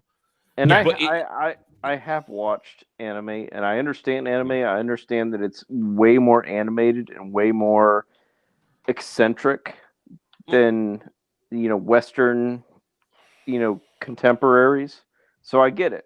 I understand. Well, it's not even so much eccentric. It's just his personality is ever so slightly off. That's just it. What I'm going to say, Alf, is finish the live action, watch it. If you're enjoying it, I'm happy for you. Enjoy the fuck out of it. Yeah. This is not like a Cowboy Bebop where I'm saying if you're enjoying it, I'm questioning your sanity. Okay. What was that, CJ? What I was going to make was when you pointed out Robotech, is this argument has been going on since then. Yeah, because Carl Macek is a name that if he's a villain, some people call him a villain. Yeah, he's either great or he's the worst thing that's ever happened to anime on the face of the planet. I mean, is the catalyst for that because he adapted three different series that had nothing to do with each other whatsoever into one, for the most part, coherent storyline. Yeah, and then had Jack McKinney write some good books to flush it out. Yeah. Can I say something real quick? We're an echo chamber, though. Remember that, guys. We're an echo chamber. Guys, we disagree, but we're an echo chamber. Well, that's why I was like Douglas Adams' idea was he made. I mean, other than the movie because he was already dead by that point, but every other iteration of the Hitchhiker's Guide to the Galaxy, from the radio play, the British TV show, to the book, and then the movie, they were all purposely slightly different. Wait, right. He wanted each one to exist in its own space. And there's some versions of the original radio show that they lost in the BBC fire. Yeah. That we're never going to get. And the movie, so I'm really big into Monty Python. My grandmother, God rest her soul, got me started on, she loved Benny Hill and thought he was funny. So I started watching Benny Hill and got to see all those British comedies. I was talking. It was Terry Jones was talking about it. He was a very good friend of Douglas Adams. The entire Python crew, George Harrison and Douglas Adams, were all very good friends. Spent a lot of time in tropical islands and stuff together. Probably smoked a lot of reefer. But he said we only had enough money to do one film. We didn't think we were going to get another one. And so the film that they did smashed everything together and gave it a happy ending. Because they didn't think they were going to get another chance. The films made pretty good money based on what they spent. And there's some stars in it. Like, they didn't think that Sam Rockwell was going to take off. He was not that big of a star back then. His first role was in Galaxy Quest, right? And then he's done probably one of the best sci-fi films in the last 20 years in Moon. Oh, Sam Rockwell's amazing. Yeah, in Moon. It's alone. He's carrying the whole thing. So when you have an actor that can carry the whole thing, Patrick Stewart did the Ebenezer Scrooge he did that entire play as all 34 characters on his own, and the way he ran that out. So you know that those people can act if they can handle something like that on their own. So Sam Rockwell can act, and then Martin Freeman was nobody when that movie came out. The biggest name in the film was Mos Def when that happened. And then so Martin Freeman, now he's been in the Hobbit films. He did the Sherlocks with Benedict Cumberbatch. And I was hoping to get more of those Sherlock films, but then they both got sucked up into those 3 Hobbit films. You want to talk about stretching a story. Stretching The Hobbit into 3 3-hour films, that's a stretch. But, I mean, you want to live in that world. And what is different with what they did with the Lord of the Rings and even the Hobbits is the people who made it had enough care to build the world, make you want to be there. So the story didn't have to be exactly the same, because when I'm reading the book, it's in my head. I'm building the world in my head. That's why when we read books, we all have different sayings or different ways we pronounce the characters and all that stuff. So when it comes from the book and it shows up on screen, for me, if they take care to build the world, I'm going to be into it. And that's the way it was for Lord of the Rings for me. It didn't have everything in the book, but they tried. And they did the best they could with the technology they had at the time. And that's what I say about Hitchhiker's Guide to the Galaxy. I love the books. They tried to do what they could, and it was somebody who loved him. And Good Omens. If you haven't seen Good Omens on Amazon, the first series, yeah, they did what they could, you know, because one of them was dead, and he said, I don't want you to ever make this or rewrite the books and without it being this, and that was the treatment they gave in the first season. I thought the second season was good too. So, Jeremy, real quick, highlight Ash's comment from a little bit up there about Naruto. Highlight it real quick. GHAL or no, is Ash. there another one? Oh, Ash. 1224. Yeah, I'm talking 1224. Yeah. You mean 1124? Well, for me it says 1224. I know. I have 1127. That's it right there. No. I'll go up a little more. Up a little more. I'm not. Oh, right here. There it is. Yeah. All right. Ash, don't be intimidated. Go here. Share my screen. Naruto isn't actually 700 episodes. At least 300 of those episodes are filler. So go here. Yeah. Oh, and God, yeah. Type it in and know where to go. Know what to watch. Do not waste your time. Naruto is one of those infamous shows when it came to filler because it caught up so quickly to the manga that they had to spend 3 years making filler before they started shipping it. It was horrific. I actually have a better way to go through the entire story. It is a little pricey, trust me, but play the Ultimate Ninja Storm games or the Ninja Storm games. That is just solely the story. You get it. They're actually fun games. They're really enjoyable, except for the very last one. I actually hated what they did there, but you get everything you need to get right there. I gotta echo what Talk said. I agree with what he said about the Lord of the Rings. They tried. They did what they could. They left a lot out. Like Tom Bombadil, a lot of people argued about completely out. Yeah, and such a key character in the book. Completely left him out. However, with the way the movies were made and how movies were made at the time, it may not have been the best thing to put him in the movie. Mm-hmm. And I agree. I'm okay with that. And I've read I've read the books. Harry Potter movies are the same way. I mean, they could have filmed 20 films worth of what was in those books. Yeah. Right. Because my kids, my wife read the whole thing. There's just so much they left out. Entire storylines that were half of certain books. The Harry Potter stuff, it got hurt because they started changing things. I mean, Deathly Hallows is just I can't watch Deathly Hallows because that's why I'm hoping that one is awful.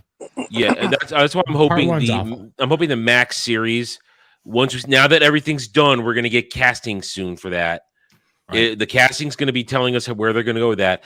That could be the biggest show ever if they pull it off. Right. Two things real quick. I hate to interrupt this, but this came in 30 minutes ago and Stream Elements is fucking up and not showing me shit. A Baru for $20 on the Stream Elements side does say drink, so I will quickly drink for you, buddy. drink, drink bitch. Thank you very much. And can I just interject? I accept, without a shadow of a doubt, if you have to make certain changes here or there. Right. I'm fine with that. Like, some changes make sense. Like, I don't believe you can do Tom Bombadil. That is just too. Some stuff doesn't make wonky. sense translated to movie screen. And even when it comes to like One Piece, I will fully admit there's a few things I don't think will ever translate. Season 2 is going to be a very difficult move. It's going to change drastically. And Chopper's going to be a make or break. But it's going to be 2 years. Cowboy Bebop. It's going to be 2 years before season 2 comes out. Yeah. Yeah, but no, season 2 is already, I think, in the works right now. But like Chopper is going to be a make or break. But they've written season 2. The scripts are done. Yeah, but because of the strike, it's not going to come out. Yeah, you're right. You're right. But I'm just saying, in terms of what they have to cover, I mean, we've talked about this. If they try to do an 8 episodes, it's going to be rough. They should try for actually 10 episodes, and it's still going to be rough. And even they have to do. No matter what, it's going to be rough. But my problem with One Piece is like when you're in East Blue, there's certain storylines that I'm fully accepting that you cut out, change, do whatever. But when I see a storyline that is simple, like Usopp's storyline is super simple, and you change it so drastically, it does beg me to wonder why. Why did you change this to this extreme degree? Why couldn't we just do what it was in the anime, where instead of being a horror show, and I am spoiling a little bit for you, Alf, but you don't know what I'm talking about. Yeah, go ahead. Why couldn't we do it? Why couldn't we do it on the beach like it is in the thing? Like when we first had that. Why do we have to cut out? God, I cannot remember his name, but the guy that's kind of like Michael Jackson. You know, he moonwalks everywhere, hypnotist guy. Why do we cut him all the way out? He comes back later too. He's a Marine later on. Yeah, why would we cut him out, but then add in the Cat brothers right away, but then make them Cat siblings, or even don't even know if they're related? The thing that bothers me is not changes that you have to make because it's a necessity to take it from one thing to another. You know, from anime to live action. It's the changes they make when it's not necessity. They didn't have to make it a girl and a boy, the Cat twins, or whatever they're called. They could have left it 2 dudes, but we know why they changed it. You know, that's the stuff that bothers me. Not so much when they have to cut out certain parts, but the stuff they put in for whatever reason. That's the stuff that bothers me. I think there's some fights that they were going to lose no matter what, due to the DEI stuff, but it just doesn't. There are things that just don't feel right. Again, I apologize to Alf for maybe a minor spoiler here, not so much for this season, but for what they did. I'm just apologizing because I hate when people spoil shit. I'm just saying. I do too. But and I've said this before. Solo dies. No, he doesn't. Han's alive. I have the books to prove it. He's alive. That's right. Right, EU books, they prove it. He's alive. Anyway, you mean Stan Solo. Yeah. Anyway, so I've already made this statement, so I'm gonna make it again because we're talking about it. If they had not used the Garp through line for live action and maybe stuck a little bit closer to the manga anime stuff, just a little bit, you know, you still streamline this and that, they would have saved an hour plus of screen time, and you could have started the Logtown arc and had a perfect cliffhanger ending of season 1 with Luffy in the gallows with Buggy right there and Luffy smiling. Sorry, guys, I'm dead. And just boom, season over. And that would have been a massive, awesome cliffhanger for everybody. Would have been great. And I think that would have really pulled it off right there. But Alf, I'm not trying to spoil what's coming up in One Piece at all. Don't worry about it. You're not spoiling anything for me. I'm gonna enjoy it regardless. Yeah, if you're enjoying One Piece, I'm happy for you guys. I legitimately am. He's repeating himself now. I know. Don't argue with the drunk Dermy.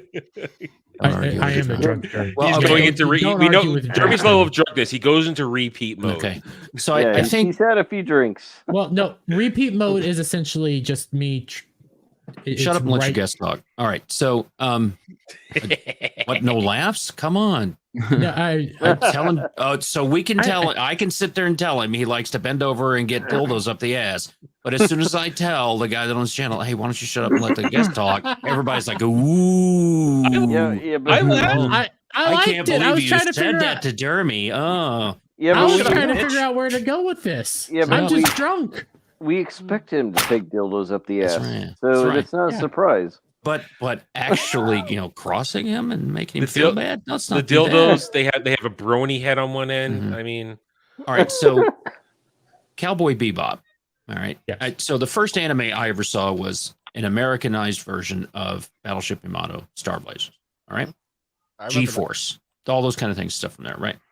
So when I first saw Cowboy Bebop, that was like a graphic novel on the screen.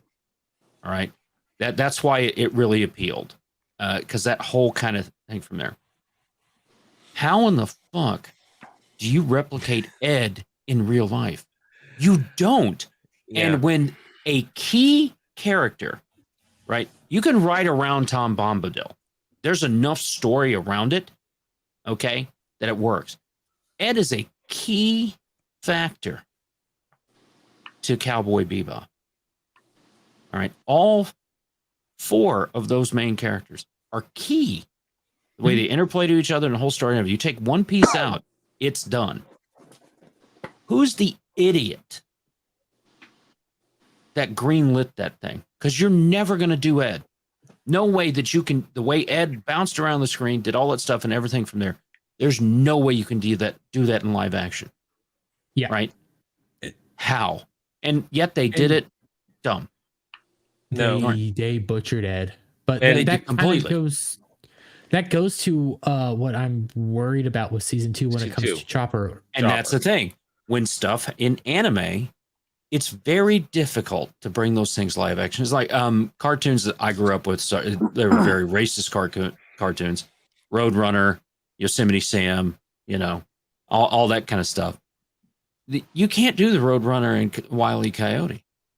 There was some talk about them doing a live action movie on that 20 years ago, and they just quickly died it because you can't do that.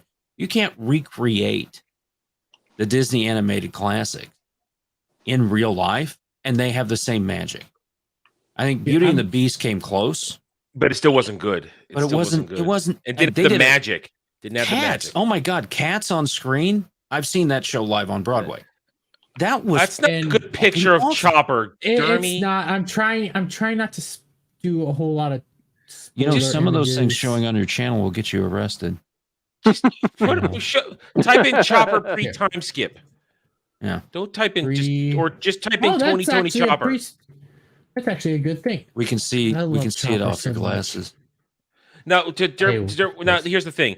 Some people who are saying when the Chopper conversation begins that you have to worry about Chopper. Some people are saying there it is. That is a good shot of Chopper. Chopper he's a reindeer who ate the human fruit, and he's a Zoan type. That's his base form, and he has multiple forms as we go on through the saga. He can. That's his brawny form. The He brony gets all form. brawny. Brawny. Brawny. I forget the Brony. Bronies? Shut up. Well, why do I apologize for bronies? I ain't fucking Dermy. Anyway, here's the thing. Here's the thing. Chopper and some people who have commented about it, talked about it, don't understand that there can be no mix of practical effects and CGI. Yeah. Chopper has to be full CGI for what he is and how he transforms. So it's gonna be a tall order to pull Chopper off without creating a massive uncanny valley. And that's just it's not so much a fear of mine. It's just something I'm putting on the table for people who are going to get ready for season 2 because Chopper is going to happen about midway through. And Chopper Ted. What was that, CJ? Sorry, I was talking. So They need to hire the people that created Ted. To do this. You're right. That's what would it work. has to That be. would work. If That would they work. did it with Ted, that would be perfect. That would work. You're absolutely right, CJ. Yeah. You know, that would was a work. mix of stop motion, live action, and That would- animatronics. yeah, that's the thing though with like Chopper. Like Chopper is an important character, and I think he's one of my top favorite characters. When Chopper's it comes to backstory is one of my favorites. I love Chopper's backstory. it's so. That's one of those backstories. It's gonna make you cry. It's gonna make you cry. Yeah. You will go full Yellow Flash, and you will not feel bad about it. You're gonna get misty eyed. There are certain One Piece moments you're gonna get misty eyed. The departure from Alabasta. I'm sorry, you're gonna lose it a little bit when they leave Alabasta. I didn't feel that sad with Alabasta. This doesn't make you feel emotional. Fists in the air. You have no soul. You retarded, empty husk of a man. Can you let me finish? No. Oh my. This time he let you finish. You got it all over his rug. That's true. But when I heard Robin say, like I've heard Robin say, I want to live 1,000 times on your channel. But not 1,000 times, but several times. It didn't mean anything till you got there, did it? Yeah, and when I got there, it was like that's my number one moment. That's one of my that's always up there. I mean, that moment. But that's one of those super powerful moments. I really love the end of Chopper's story, though. I love Chopper so much. Chopper is one of those characters that he's so wholesome. He's innocence. He's innocence. Yeah. He's like a kid. He's like your everyday kid. He's super innocent. 15. He's 15. He's 15, but he kind of acts like he's like maybe 9 or something a lot of the times. Just because he has no experience to the outside world. Yes, that's very important. And I'm scared they're not going to do him right, and that's going to hurt. Well, is he a character in the One Piece story? Yes. He's an important character. He's a main character. He is the doctor of the Straw Hats. Okay. Here's the thing we got to consider, though. One of two things. Either one, Oda has to make sure they keep him in, because Netflix will either try to cut him out because they could cut out a large portion of the story, and it would just be cheaper not to do a whole CG character. But they also might want to put him in because do you think they'll try to do like the Baby Yoda freaking effect on him? Like try to make him into the little girl plushy. Not like that. Can't do that. You know, we can sell stuffed animals to girls if we make him more stupid. I don't know. Like, I don't know. He could be the next Baby Yoda. He outright could be the next Baby Yoda. Yeah, but you don't have to do anything to make that. You just do it all natural. Like he'll sell like hotcakes because he's freaking Chopper. Yeah. If you do him correctly, he will literally be the next Baby Yoda just because he's Chopper. Chopper is this just wholesome character. Adam hit on it. It's innocence. He acts a whole lot younger because he doesn't have this outside world experience. He's such this enjoyable character who's super curious about the world, and he just warms your heart. And when he goes full like badass mode, it's like, I don't want to see you hurt. I love you. But that doesn't mean they won't see it. Instead of, because like when you compliment him and he starts blushing and shit, instead of that, they'll be like, he purrs, so that we can make fucking a plushie you squeeze and it fucking purrs. You know, that's how their brain works. Raccoon cat dog. Listen, in all seriousness, Chopper is one of the two big hurdles they have to do next season, and then also figuring out how to streamline. Because listen, between Laboon, you can't skip Laboon.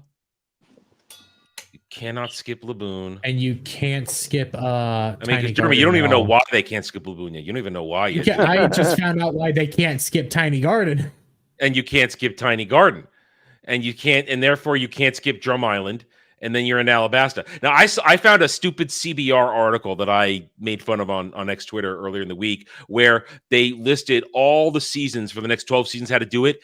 And they're saying next season you go right to Alabasta, then you go to Little Garden, then you go to it's one of those fake fans who read a wiki and decided to just put it. These idiots don't understand that. No, you can't do these things out of order.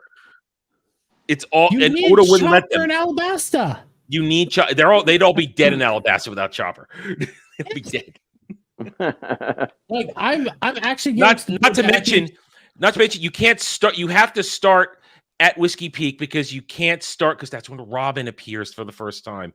And if you don't introduce Robin at the right moment, then you can't do Alabasta. It's a tall order. And they have to. And with Oda there, they have a good chance. As long as Oda's contract is intact, they have a good chance. But I'm getting to a point where I think in order to do like the rest of One Piece, because like East Blue, I started thinking about this today, and so simple. It's super simple, but also it's kind of like I don't want to call it a prologue, but it is. It is. It's the intro. Yeah. Yeah, it is your intro season. It's 67 episodes, but you could probably cut out a whole bunch of that as well.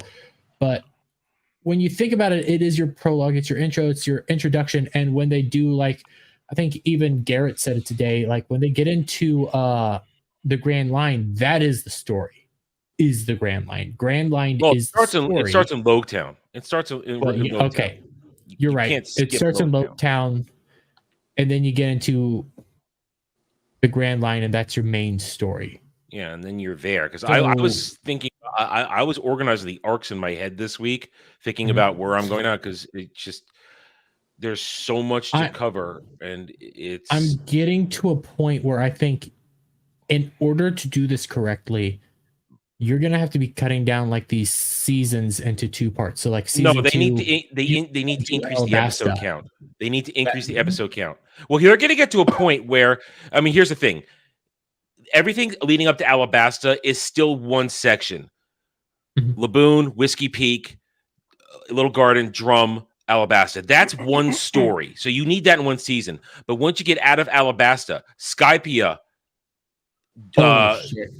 everything about Skypia from Javi Island into Skypia, that's one arc. That's one season.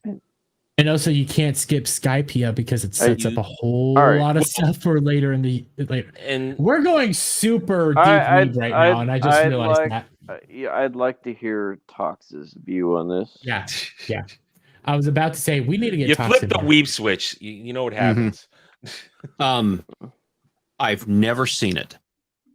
Hey, that's perfectly fine. Well, see, the thing is, there's an age gap, okay, and my manga was this, as I said, manga, whatever the fuck it's called, right? Oh yeah. No, I'm laughing at this. Yeah, this guy's always this gay. We haven't even gotten gay in this episode yet. When I watched it, it was called Japanimation.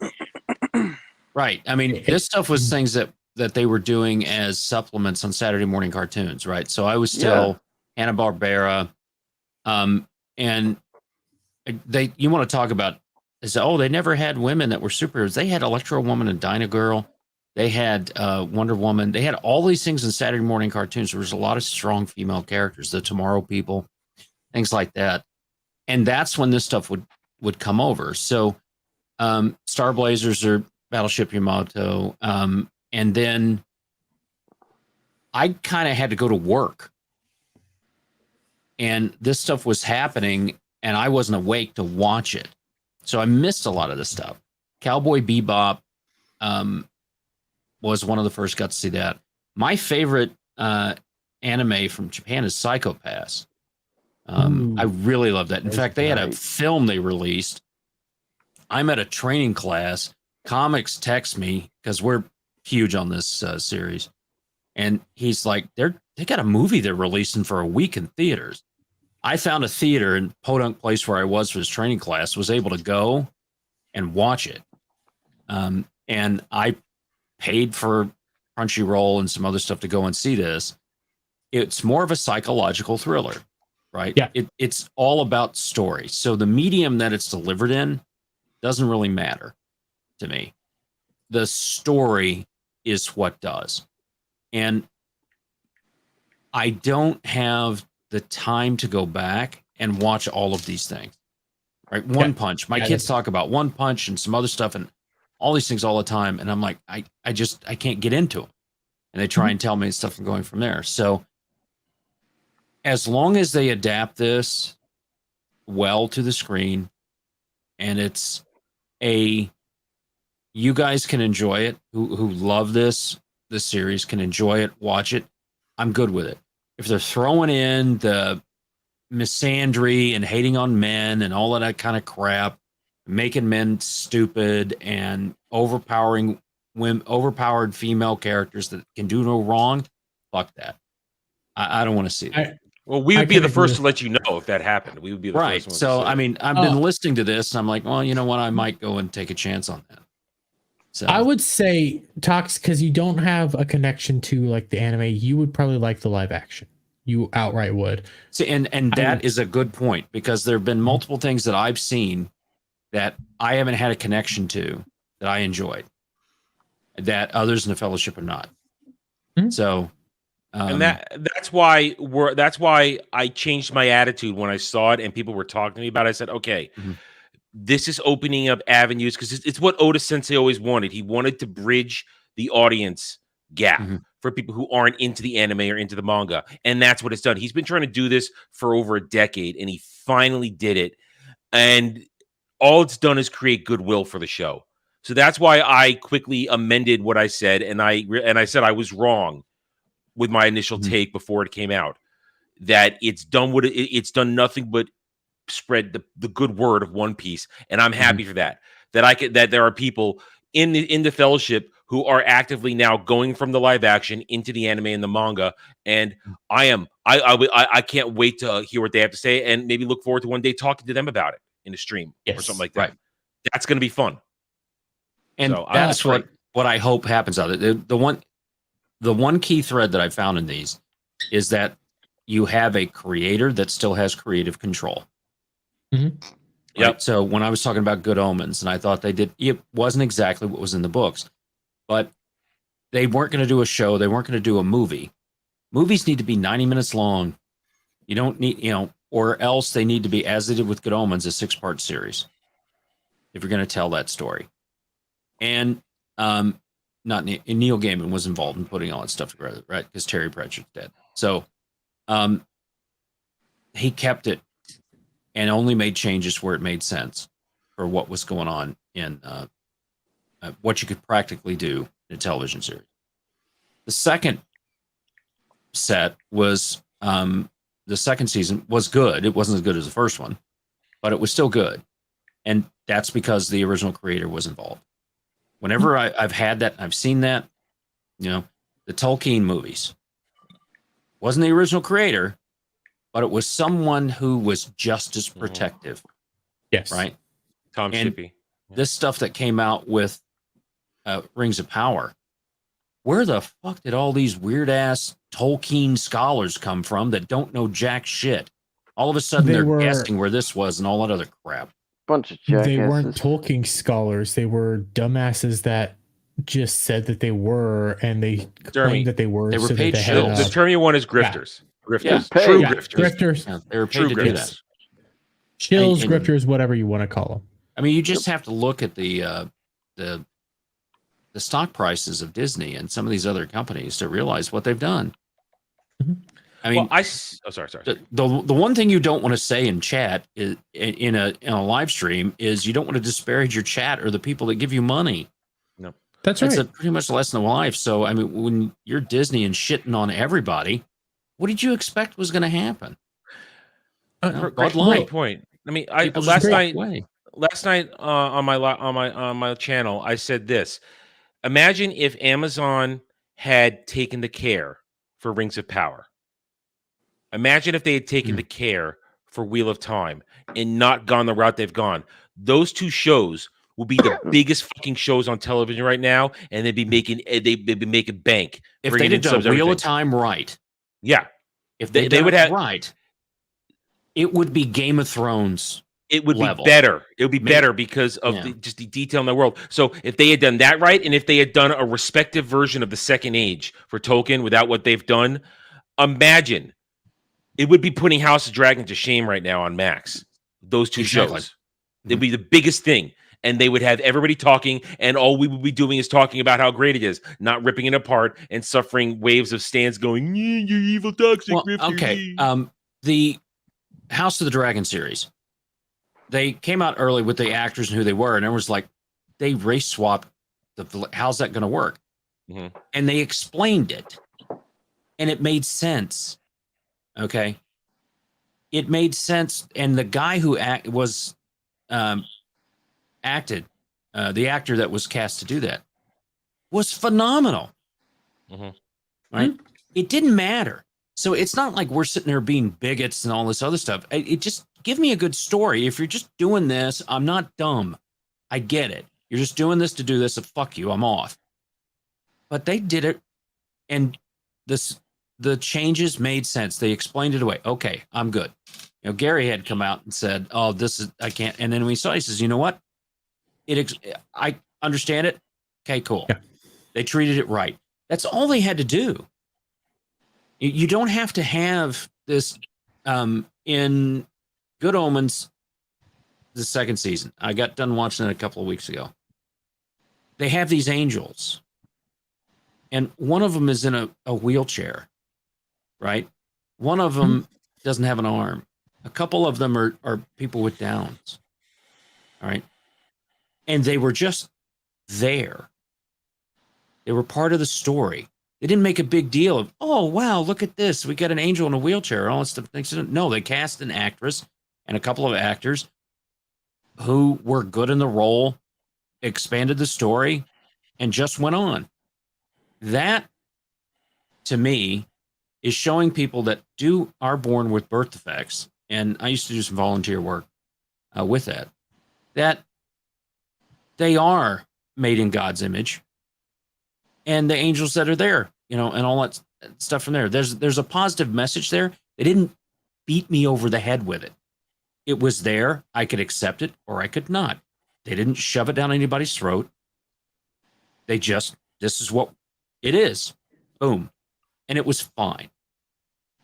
It's when they're trying to tell me what my morals, my values need to be, and I'm bad because I don't follow whatever theirs is, that collectivist attitude, that pisses me off.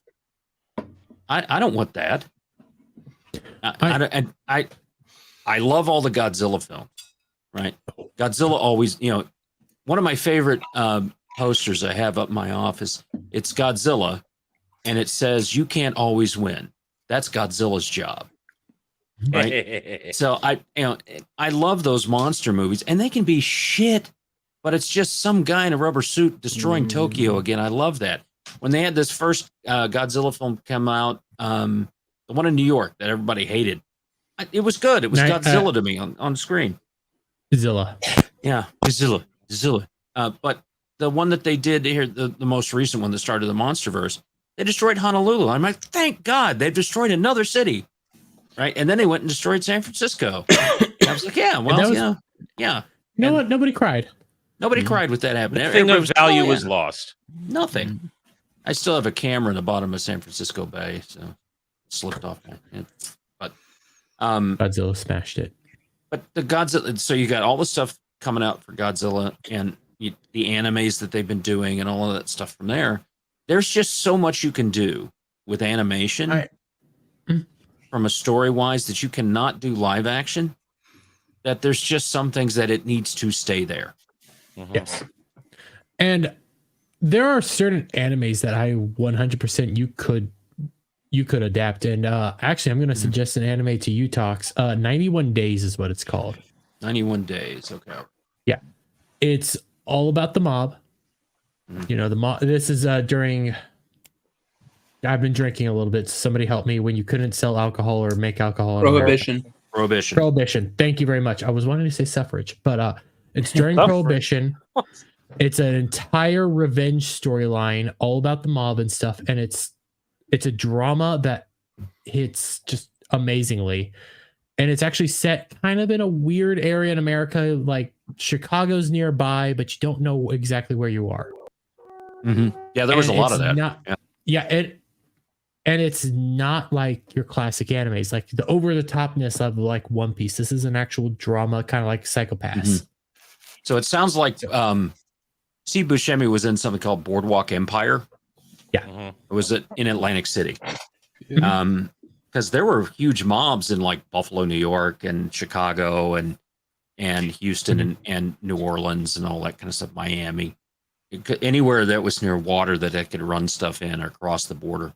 Thanks from there. All right, I've got that. It's 91 Days. I wrote that down.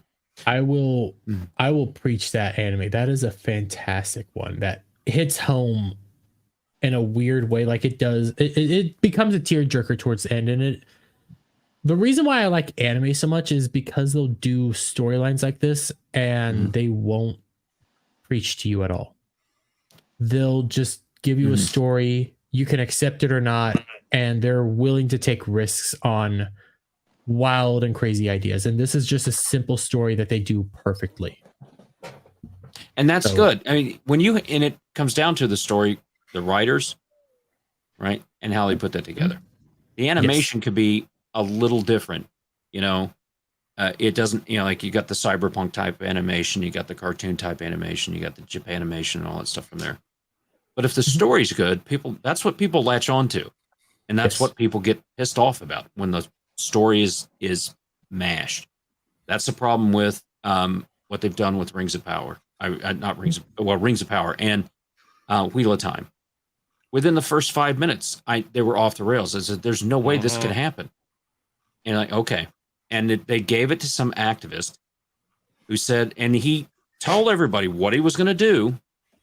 He was going to gay it up, and they were going to have this. His boyfriend's in the thing, and all this, and that's what they've done. They gave this guy this kind of power, and he made his own story. Just like Tycho woke titty, I'm gonna destroy your friend, all that Destroy stuff. your mythos in a minute, bro. Mythos in a minute. And it just, what has happened to him since then? His movies have hit the floor. Because you just can't keep doing that and expecting people to pay you money. I don't get it. Go ahead. No, I don't get it. Yeah, I don't get it either, but I'm eternal. Well, actually, I do kind of get it. They believe in their ideology to this point that it doesn't matter if you make money or not at all.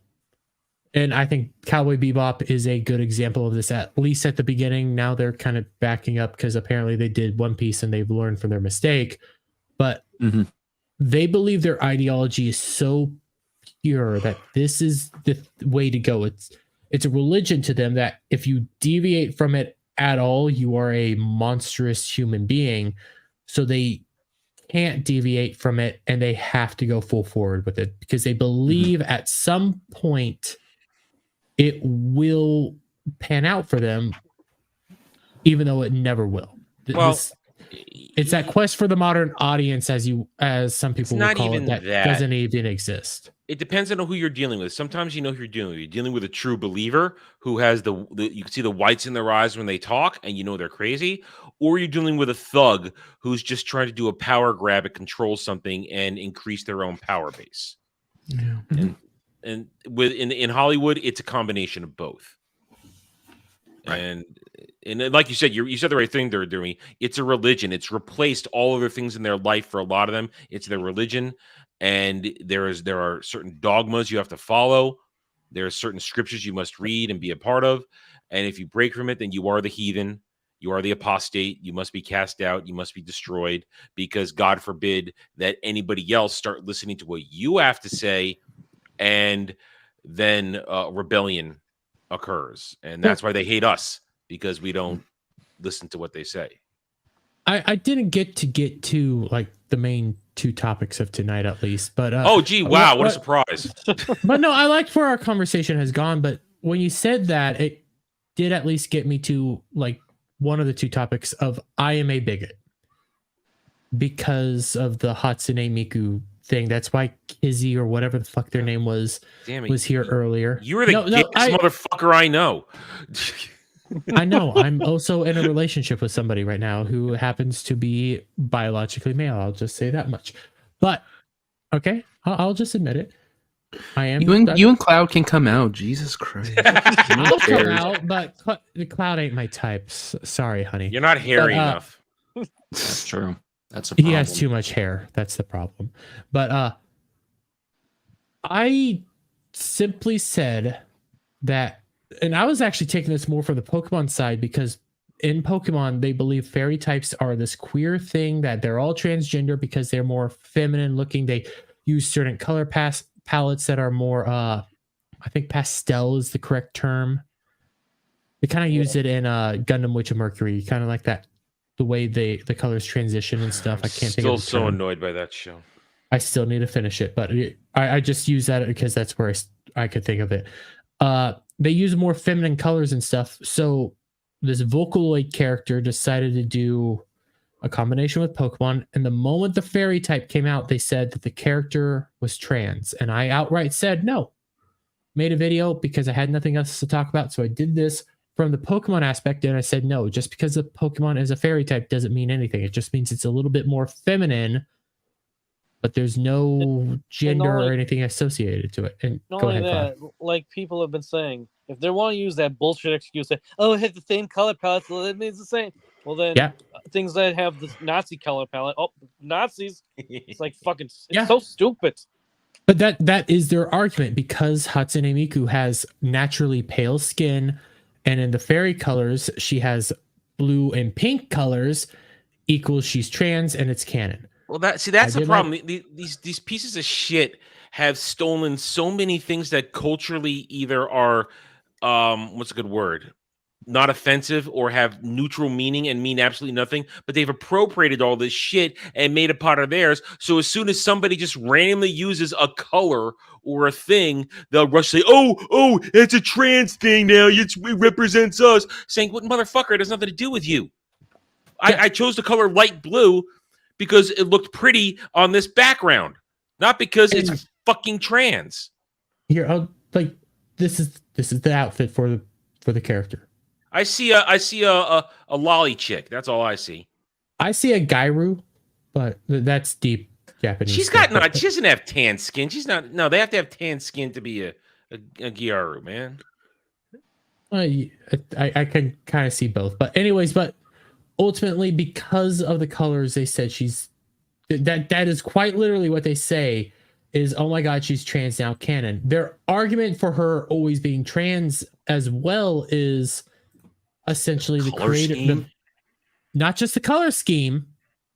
The people that own Vocaloid did a virtue signal saying that Hatsune Miku is black, is trans, is gay, is woman, is all this stuff, saying basically doing that thing like, hey, we don't discriminate, we don't care. Wait.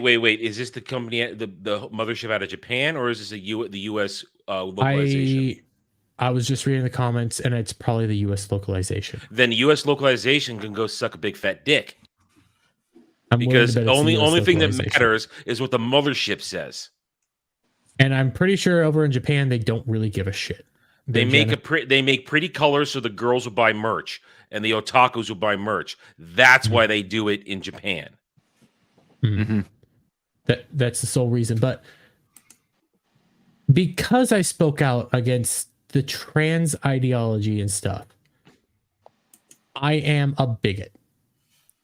And one of their reasons for me being a bigot, they looked at my YouTube channel and they saw my comments on the One Piece actor who happens to be trans. They saw the thumbnail and the title of the video. All right. And yeah, go ahead, Adam. They never actually watch our videos. Exactly. I know exactly when I have one of these raving lunatics coming into a comment. I know exactly what they've done when they come and talk, because I can tell right away, oh, you're just going out either by the title that I put out, which sometimes I put out provocative title. It's the game sometimes, or the thumbnail. You haven't actually watched it. I mean, sometimes on a Monday, if a conversation on Roundtable is really good and it's Monday, nothing's really maybe happened, I can't think of anything, I'll clip it out, monkey with it, video for the morning. Great, I've saved myself an hour or two of work. I've done that a few times, and the pushback we get doesn't reflect the actual conversation that is going on there with upwards of 4 people on that panel at some points. Maybe it's just 3 of us, but several people. The commentary that the pushback you get doesn't even reflect what we talk about, which shows you didn't actually watch the panel. Didn't actually watch it. So I'm a civil libertarian. Yeah. Okay. So that doesn't mean that I'm a hermit out in the middle of somewhere like David Koresh or anything like that. Mm-hmm. There needs to, it's the individual. Those rights are sacrosanct. And we have an agreement that we work and live together in a society. And the reason the United States, the way it's made up, works so well is I can move somewhere if the attitudes and prevailing attitudes change. That's why Texas used to be very Democrat, and then it wasn't. And then everybody went to California because that's where all the work was. And it was very red. It was very, well, it used to be blue. They switched all that for the Clinton presidency. But Ronald Reagan won in a landslide multiple times in California as a Republican. And then it switched, so these things move around. That's the beauty of the United States, being able to move around, right? And being portable in those things and moving to where things fit you more. I have Federalism. absolutely nothing against this character being transgender. Okay, I don't. Well, hold on. Whether the character is or not, whether they virtual signaled or not, that's I don't have a problem with that. What I have a problem with is somebody telling me I have to accept it. There's tolerance and acceptance. Mm-hmm. I can tolerate a ton of people. And it's, you do that, I'll do mine. And it's only when we cross each other that we've got to get some kind of arbitration, right? Well, I'm not going to sit there and tell these people what to do in their own bedroom and any of that stuff because I don't want them telling me what to do in mine. It's when they come to my door, knock on my door, and tell me that I'm a bigot because I'm not accepting them. That's that step past tolerance where it's a step towards authoritarianism, where they're telling me I have to think this way, right? They're not coexisting. They're not tolerant. They're none of that. So somebody sees Toxic Man Flu as a name or sees me talking about stuff and says, oh, you're a bigot or this and you're transphobic. No, I'm not. There are many people in the fellowship that are transgender. I have met them. Yeah. I have hugged them. I have talked to them.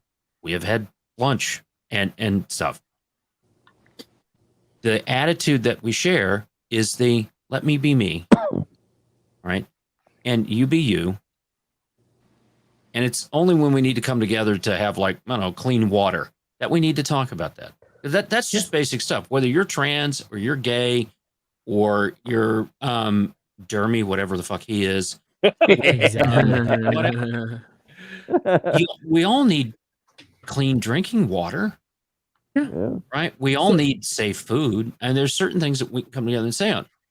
Whether or not this character is transgender, I don't give a flying fuck. Is the story good?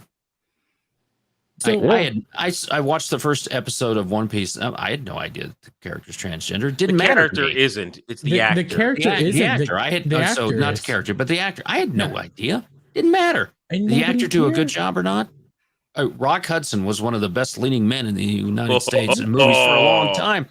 Was gay as one of my favorite characters ever created, Perry Mason. All right. Yeah. My mother and I share that, all that stuff from there. Guy was gay. And did orchids, did wine, did all this other stuff. Renaissance Man was in that Godzilla American remake, when they brought that over. This was the first one that I saw. Didn't matter. It really doesn't matter to me.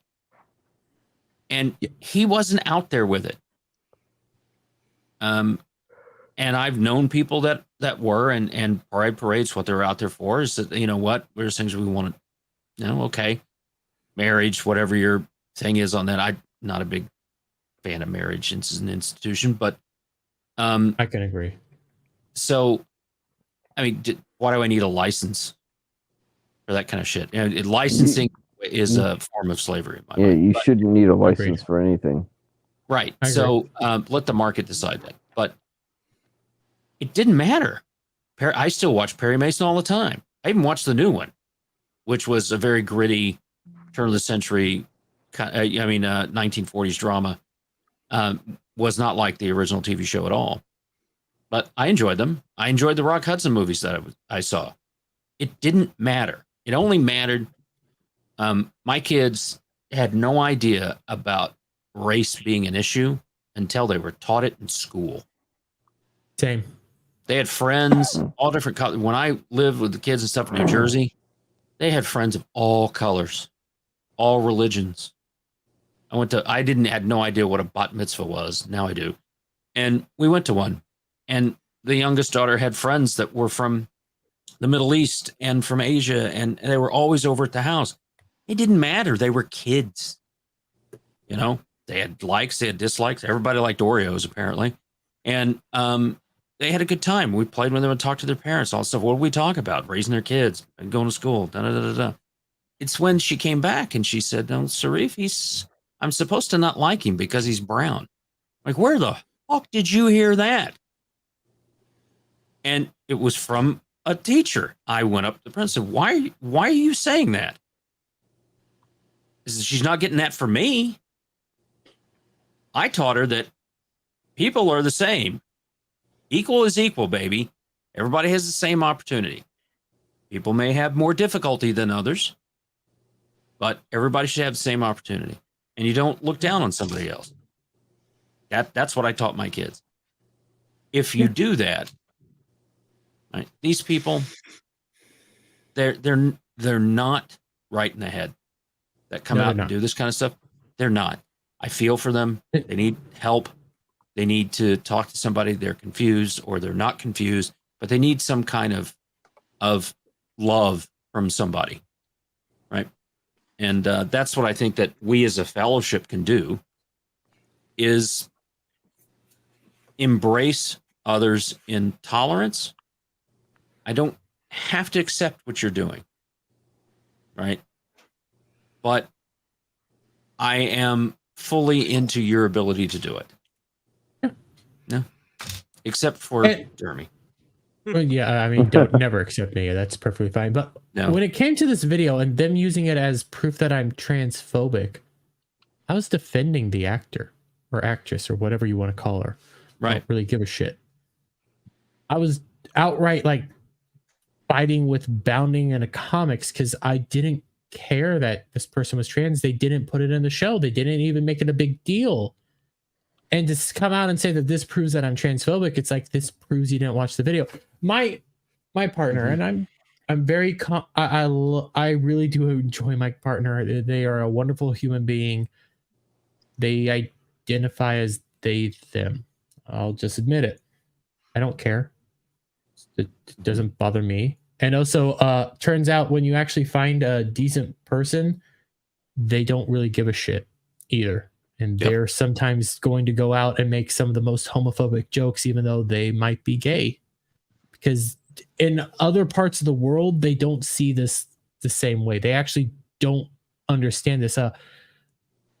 It's weird. I was watching Side Scrollers recently. Mm-hmm. And Travis, who's gay, said that in other parts of the world, trans ideologies, even gay ideologies, are very different than here in the West and in America. Mm-hmm. And I didn't understand it until I met my partner, who happens to live in South America right now. Okay, I enjoy this human being, and I really do appreciate them. But you don't truly understand that the other world views this entirely differently until you talk to somebody like that. And they just don't care that I'm not very down with the pronoun game or anything like that. They just like you for you. They do believe in that MLK style of viewing stuff. And which is how it should be. Yeah. I don't give a shit how you identify. I care about you as on the inside. I care about you and your heart, your actions, your shit like that. That's what I care about. If you're a good person, I don't give a fuck what you want me to call you. I might call you whatever the hell you want. But if you're a shitty human being demanding me to call you something, I'm going to push back. Yeah, it's that. I was in some training classes, and they were talking about going from the golden rule to the platinum rule. And the golden rule is do unto others as you would have them do unto you. The platinum rule is do unto others as they would have you do unto you. And I'm like, okay. I asked, how do I know that? I can't read their mind. And it dead stopped this instructor. I'm like, you have no clue why you're pushing this. I said, that's why it's called the golden rule. There is no such thing as a platinum rule.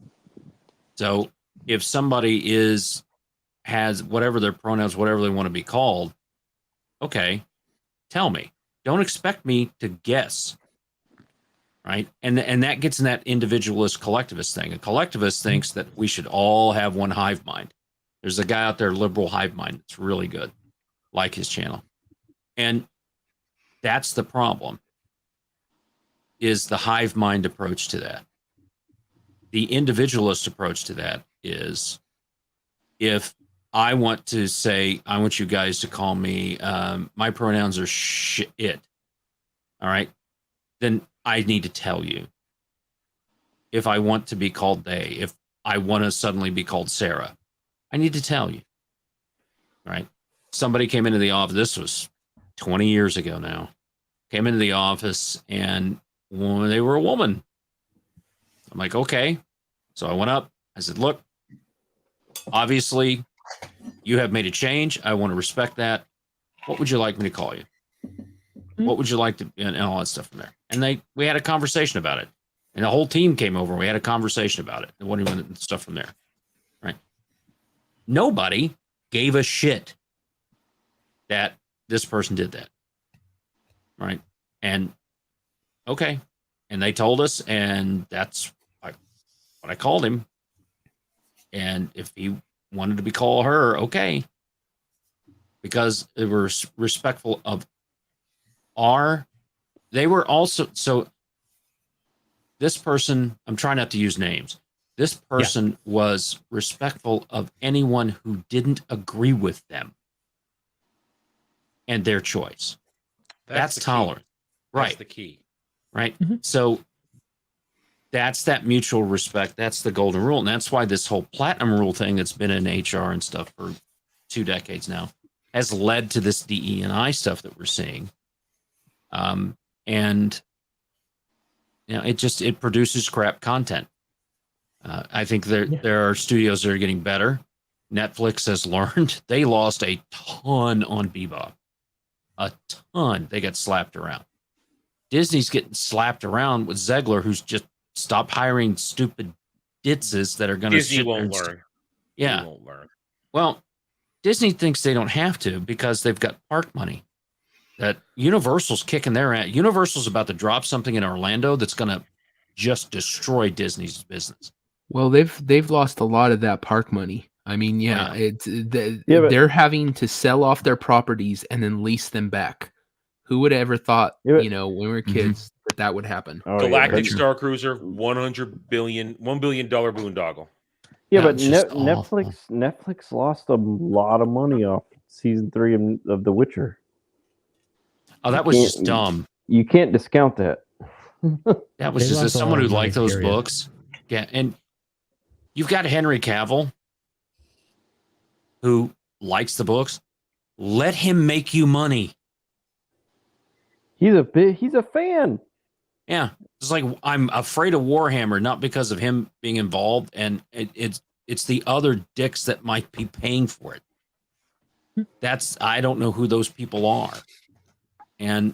But I'm like, okay, I'm watching The Witcher. I'm like, oh, okay, all right. Why is Yennefer here? Okay, what? Okay, wait a second, what? And it wasn't as egregious as Wheel of Time. Wheel of Time, first 5 minutes. Oh, look, yeah, this ain't it. That's his famous line, 38 seconds. Literally, the intro, men ruin the world, women had to fix it. Oh, go fuck yourself. Oh, yeah, right. How about Fear's the one that opened the goddamn bore? Exactly. It just, yeah. But that's an activist who had an axe to grind. So they're trying to tell us what we should think, what we should do. That's why no. Bud Light figured it out. They went out to whoever this person was, whether it was a test or however they're trying to play that stuff off. It was her calling their customers the dude bros and all that other stuff that was a problem. Hillary Clinton, deplorables. She lost, right? You tell you're on anybody's stream and you say something disparaging about the people in chat, you're done. Yeah. Tim Pool, he did the same thing. He is not even close to the number of views he used to get. He turned off half his audience. with The only one reason I watch statement. Tim Pool now is solely for the news and some of the guests. That's the only reason. Right. Richard Barris was on tonight, so I watched him. I like Richard Barris. No, it wasn't Andy. No, it was Sargon of Akkad. Sargon of Akkad was on this week. Yeah, I love just had his name, All That Remains singer. Oh yeah, okay. Yeah, I love that dude. It's funny what will get in the kind of public's ire and what won't, because there's a lot of people that they do say stuff that you think would get them ixnayed, but yet somehow they keep their thing. Like a lot of people don't know that Biden with his racial jungle, I don't want my kids growing up in a racial jungle. Now, if any of us said that, it would be scorched earth. I'm going to be clipping that, by the way. You just said it. I don't care. I don't have enough of a fan base to be canceled. What, you're going to take away my 3 fans? But but then there'll be other people, they'll say something that is so tame in comparison and they will wreck them. So it's just weird how some stuff will literally get the fire brought down on you and some people just ignore. It's just kind of weird how that works. And I'm not trying to do this to constantly promote that, hey, I'm in a relationship. No, I'm talking about this just because we're talking about this subject and it's reminded me of some talks we've had.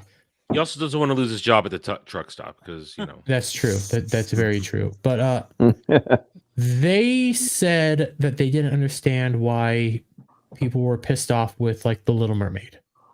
Mm-hmm. But they're more of a normie individual. Like they might be more liberal, but they're more of a normie person. Like they just didn't understand it. They didn't see this thing. That's why I'm not like annoyed that they said this, because I'm talking to this person constantly and I'm more normie than anything else. And there's just stuff that isn't translating over to the normie side, even if you're on maybe a little bit more liberal than anything else. Maybe you're a little bit more conservative. It's just not translating. Jeremy, it translated enough that they lost $400 million. That is true. But from their point of view, they said, why are people caring so much about this person being black? And I see what you're saying. I said that wasn't the point. The point was because of the change. And they said, well, what did they change at all? And I had to just outright, say, hey, I watched the movie. Because my partner is super understanding. We'll talk to you if they have a problem. That's how awesome they are. They said, what was changed by them being black? It said the source material was inherently changed. And when you change somebody that way, it shows you don't show respect. And it further is shown within the movie itself when they outright change the ending, where Prince Eric is the one that's supposed to save the day, but instead it's Little Mermaid, and it doesn't make sense for Trident to then be okay with humans. Mm-hmm. And the moment I said that to them, they said, hey, that actually makes sense. So the normies aren't being shown what we are saying and like how we are describing this. But at the same time, they're not really being shown the other side. They're just seeing, hey, why are people having a problem with this? And they kind of want to know why people are having a problem with this. But instead they're either not being told or they're being told the extreme degree. Well, you're not able to have a conversation anymore. Yes. Everything's got to be a fight. Everything has, and that's because we're not exactly dealing with people who are 100% mentally developed. No, in a lot of these things. So the one thing social media has done is really allowed people with mental problems to say things online that they shouldn't. And there really is the inmates are running the asylum with a lot of that stuff. Twitter, it's turned into what it is. It's the life that you got to have. YouTube's the same way. But it really, I was around when the internet was invented and did a lot of development work and things and have seen. Oh, so you worked with Al Gore? Yes. He actually was a part of the bid, but he was a co-sponsor on the bill.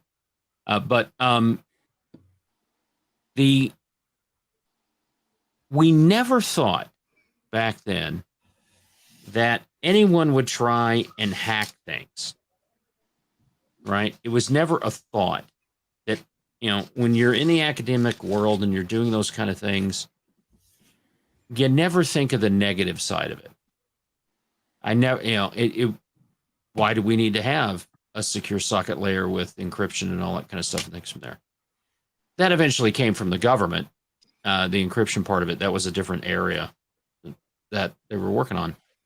But it's not anything that we thought about. That's why like the email protocol is so bad for security stuff, because we never thought we were going to put security in these things. It was, email, we'll send somebody stuff.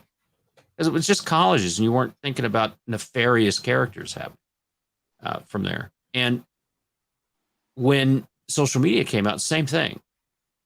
You never thought about this. I mean, somebody could go to your channel on YouTube and start just doing strikes.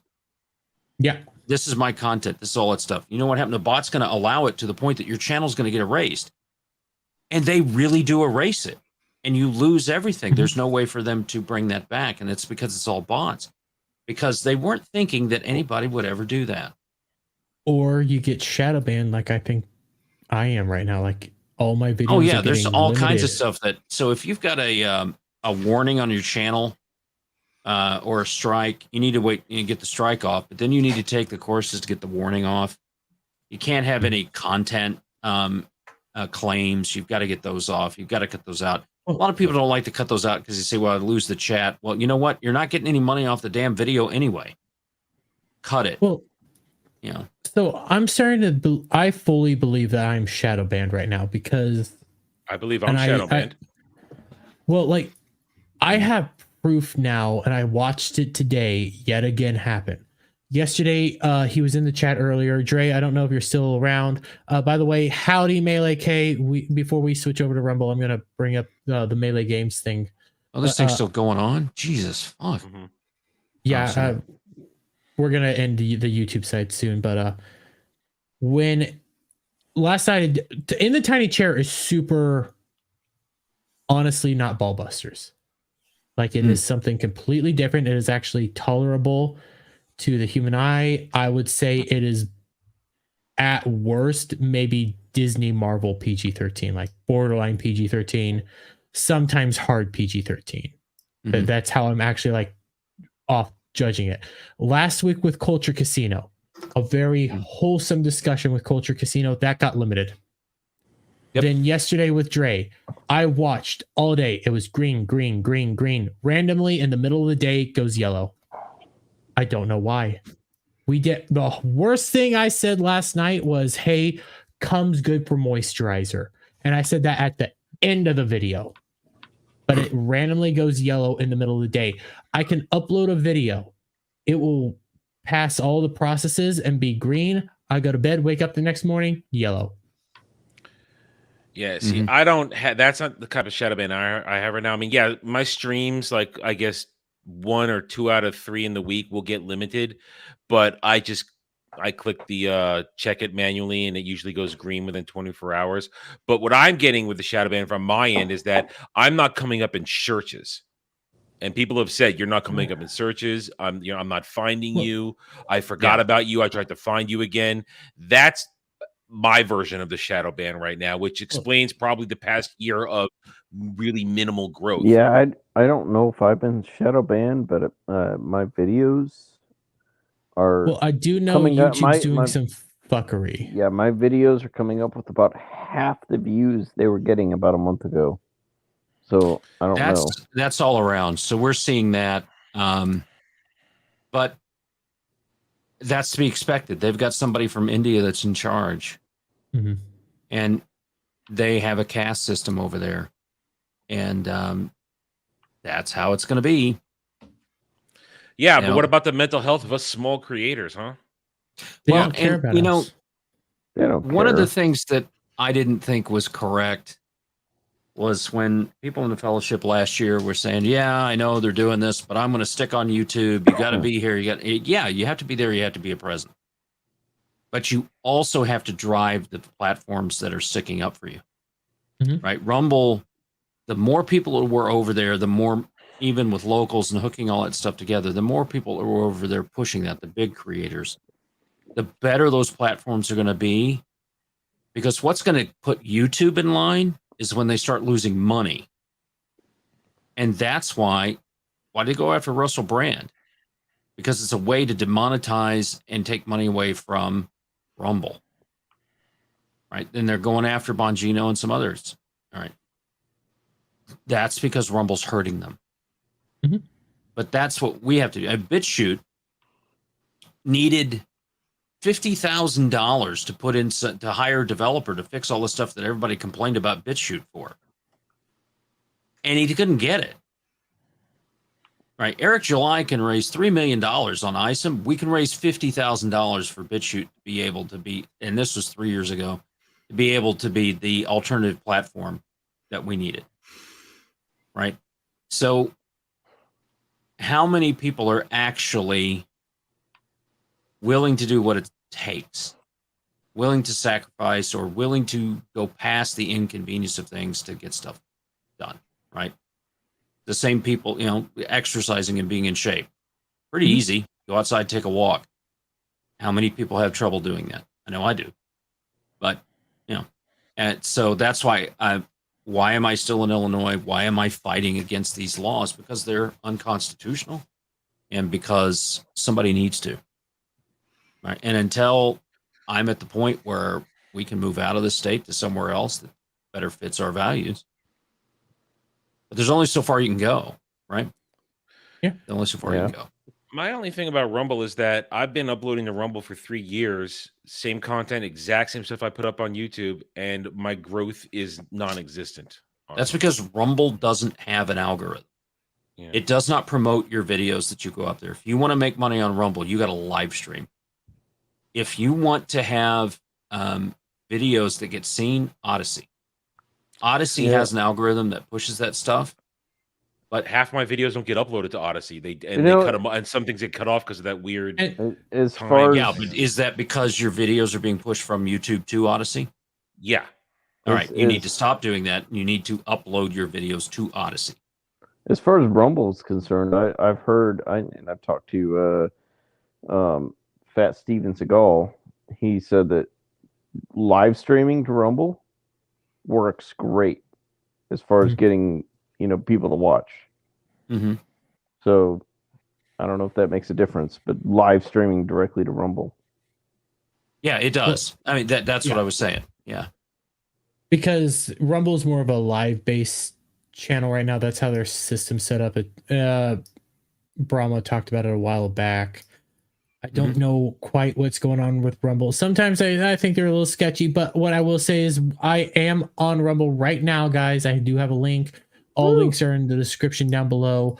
We will be switching over to Rumble exclusive because I have at least one topic I do want to hit that I know for a fact probably is not going to be YouTube friendly at all, especially with what's been going on right now. But before we do that, I need to hit one main topic that happened actually during our show did and a super chat.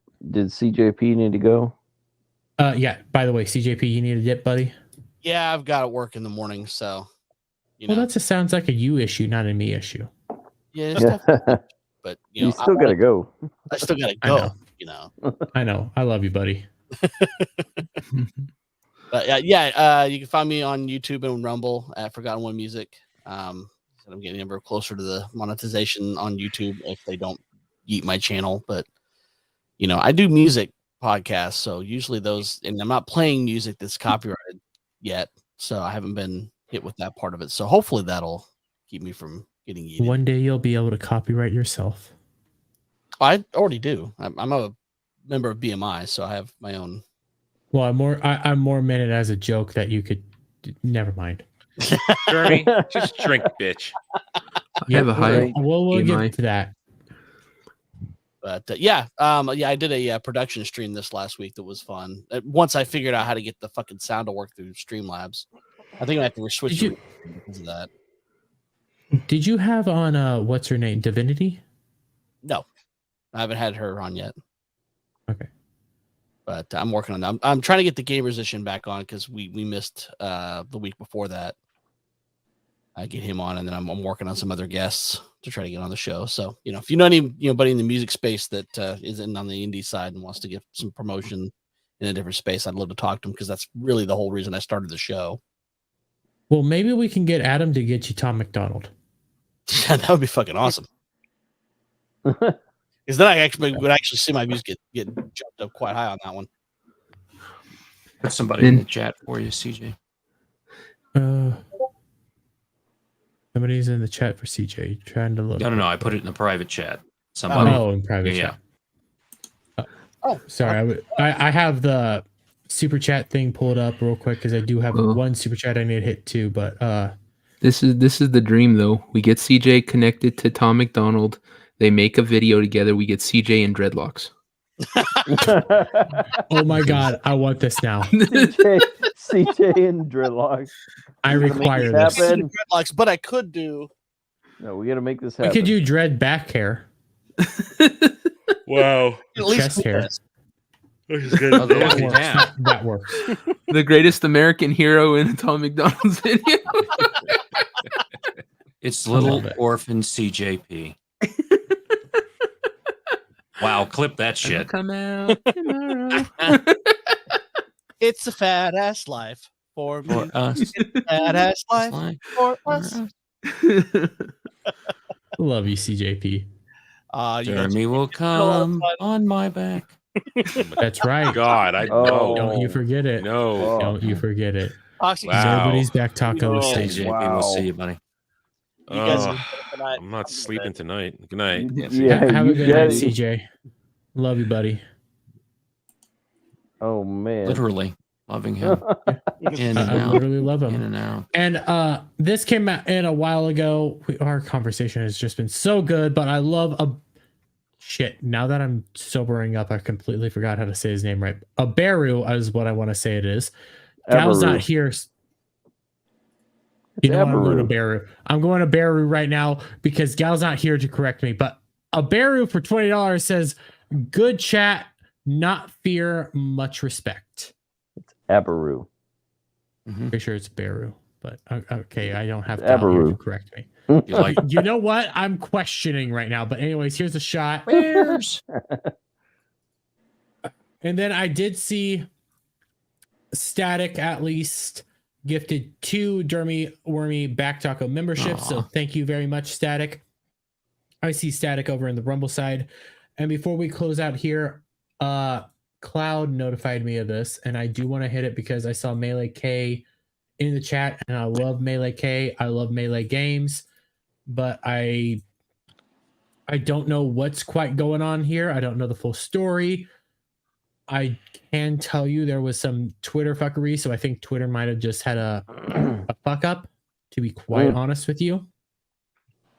But the Melee Games Twitter has been suspended right now. Now, I'm being beneficial to Twitter. I'm not. At this point in time, simply because on Tuesday when we were doing Late Night Mayhem, I know James, who mainly runs the Melee Games Twitter account, tagged me in a post for Red versus Blue, and I did not see it at all. So I do think there is a little bit of X, Twitter, whatever fuckery going on. Maybe they have something broken, but I gotta ask, how do they get suspended?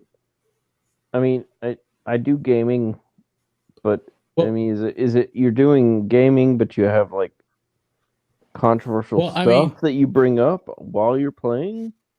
Here's James, and he quite literally said he doesn't know either. So I'm willing to bet, because we had a situation like this maybe a month or two ago, where a bunch of channels, I know Twitter accounts, I know Shakazula was somebody that was suspended for a little while. So I don't know if maybe on Twitter side they had something break or whatever. So that's why I'm being a little cautious outright saying. Probably the same thing that happened to Cecil and Camel. Well, no, I have to push back on that, because what happened to them was they got gay furry dude pissed off and they nuked their channel, and Melee Games is not. Let's be honest. Camelot and Cecil, they're always pushing the envelope. I'm just honestly asking because I don't know. I know. No, I wasn't meaning that. I was meaning. Who the fuck just... Wait, Cloud just... I think Cloud just kicked hit the himself. wrong button. Yeah. It's not Or the his first internet time. went out. It is not. That's what she said. Here he is. Did you hit the wrong button? No, the Yeah, fucking app crashed. He was looking for a Sasquatch. Shut up. Yeah, and Shock's saying over in the Rumble chat, I think I agree with him. I think Cecil and Camelot are different. Like when it comes to melee games, they're I wasn't meaning what they said. I was mean maybe they said like, oh, I like this game, and it pissed someone off, and they just decided to mass flag their account. I disagree, just because like melee games, they're trolls and stuff, but I don't think like I troll and I haven't had that happen to me. So I think this is just on the X side, something they're tweaking some stuff and something got broke. That's what I think. That's what I think. That's what I pray to God is what happened. If they did get mass flagged and stuff, I'm gonna be pissed because I love melee games. I love Jace. Fuck, I'm drunk and I can't remember. Is it Jason or James? God damn it, James. Why do I want to call him Jason all the time? I called him Jason in front of K. I don't know why. Dude, you're a fucking retard. That's why. Yes, I am. That's why. But I love those guys. They're fucking awesome. They're cool as all hell. They will be on the channel here in a few weeks. I'm actually super excited. So, but I do hope that this was just a Twitter or X or whatever the fuck you want to call it, fuck up that just it will be resolved soon. And I know they're in the chat because they are awesome human beings. Yeah, they are. Definitely, they are. He said, James said he put his appeal in, so hopefully we will see. And I believe you guys will this will get solved probably really fast. But yeah, I hope so. On the meantime, I've been putting this off for a little while. We need to start hopping over to Rumble. It is almost 3 hours in on YouTube. Usually I do 2 hours on YouTube, 2 hours on Rumble or whatever. This is time for, if you guys need to dip, you can dip, but we'll do a quick YouTube outros and we'll hop on over. So, and I'll be dropping the Rumble link real quick in the chat again. If you guys want to hop on over there. Devil Made Me Do It. Where can the YouTube peoples find you? You can find me on Twitter at Nalik3. You can find me on Beelzehub. Check out Get Ranked every Sunday. Checked out Engage. That's on Horny Alf, Samuel's channel, and Ryan's channel. They stream it on all three. You can check me out all over the place all through the week on one person's channel or another. And check out this coming up Friday morning at 12 p.m. Pacific or AM. We're going to be doing the first episode of Beelzepub. Me, Kenzo, Ryan Reaper, and Paul Hadouken. So check it out. Yeah, check it out, guys. I'm pretty sure it's going to be awesome. I'm going to be asleep at that time, but I am planning a week off here soon because it's about time for Dermy to do another 24-hour stream. So that is going to be coming up. Oh, geez. I love 24-hour streams, and I'm trying to work it out. But Adam, the Renaissance Nerd, where can the YouTube peoples find you? You can find me on the YouTubes of the same channel. I am Adam, the Renaissance Nerd. Catch my takes, my reviews, all that fun stuff. Live streams throughout the week. Ahsoka's almost over. Wheel of Time was almost over. What I'm going to do after that, I don't know. We'll see what happens. Tomorrow is Saturday, which means it's Saturday Night Drive-In. This week, it's my choice. Myself and Jed the Hollywood Scholar are doing Maverick. And we'll be joined by Magitech Mags, coming back for another round. She's been on before. She's going to come out and hang out with us again. She jumped on Ryan's stream earlier when I said that we're doing this. She goes, oh! And I said, you want to come on again? Yes. All right, you're coming on. So Mags will be joining us tomorrow night, 6 p.m. Eastern. And then Sunday, the round table, 2 p.m. Eastern on my channel. Myself, Dre, Jed, Grump, and Dragon Lady. We will be going over the week's events, our own takes, our own decisions on how bad things are.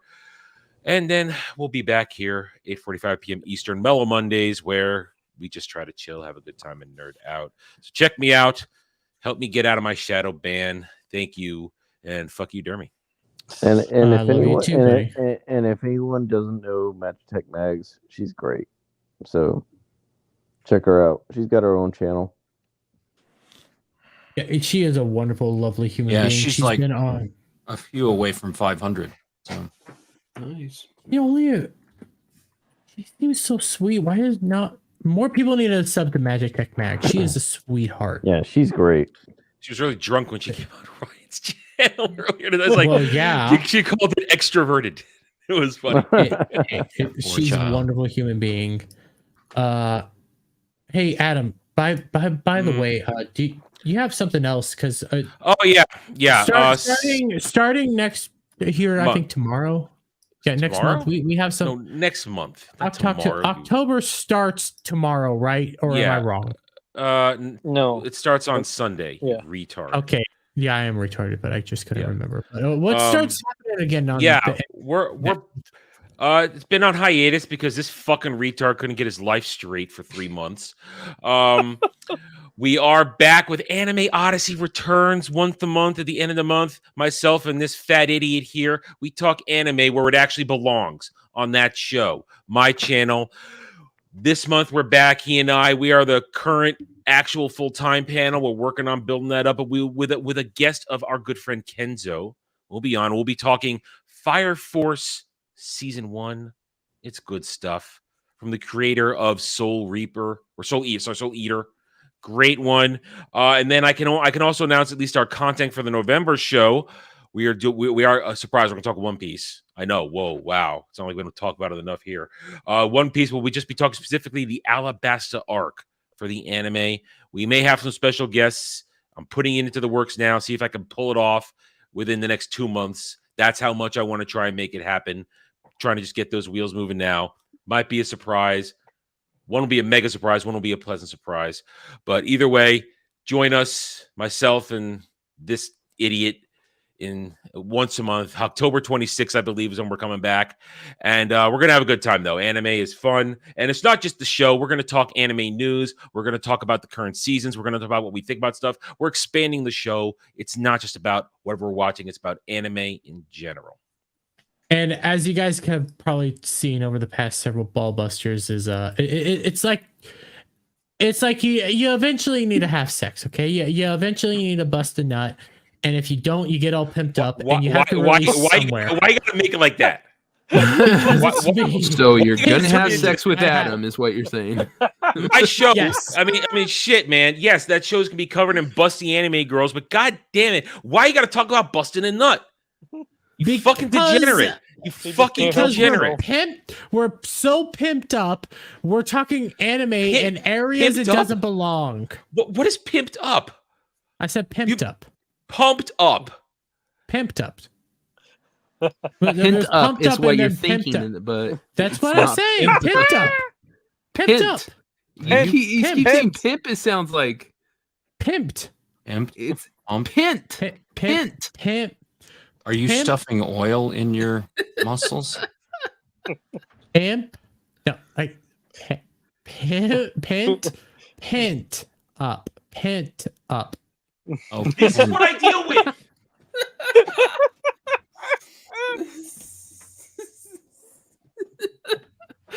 I fucking hate you. Don't you make knew him what I was trying to up. say. And I'm a retard. What do you expect? I don't act to be anything different. Pimped. You're still saying pimped. No, I'm saying pimped up. You're still saying it wrong. Whatever. Cloud, how you doing, buddy? I'm gonna do the redneck middle finger. Look at that. There you go. There you go. There it is right there. Redneck, baby. Bring it back. Oh, yeah. Double barrel. Easy.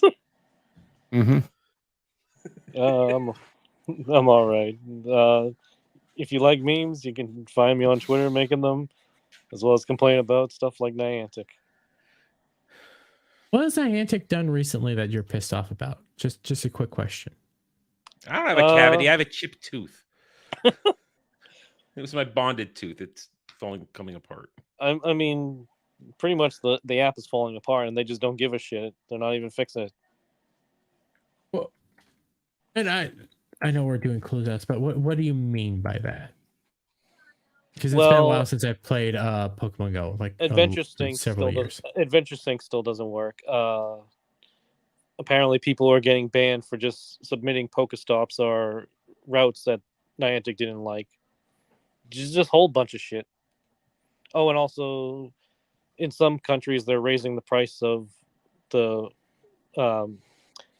raid passes and also the coin bundles, and just still you getting the same amount. Okay. Hey, not everything's perfect. Oh, excuse me. What the hell just happened there? I got some cum in the back of my throat. Remember, I'm pimped Why up the fuck you always gonna take it there? because it's me. What do you expect? But anyways, not everything's perfect. Niantic to me is more just a. I'm trying to think of the right term. Pay to play.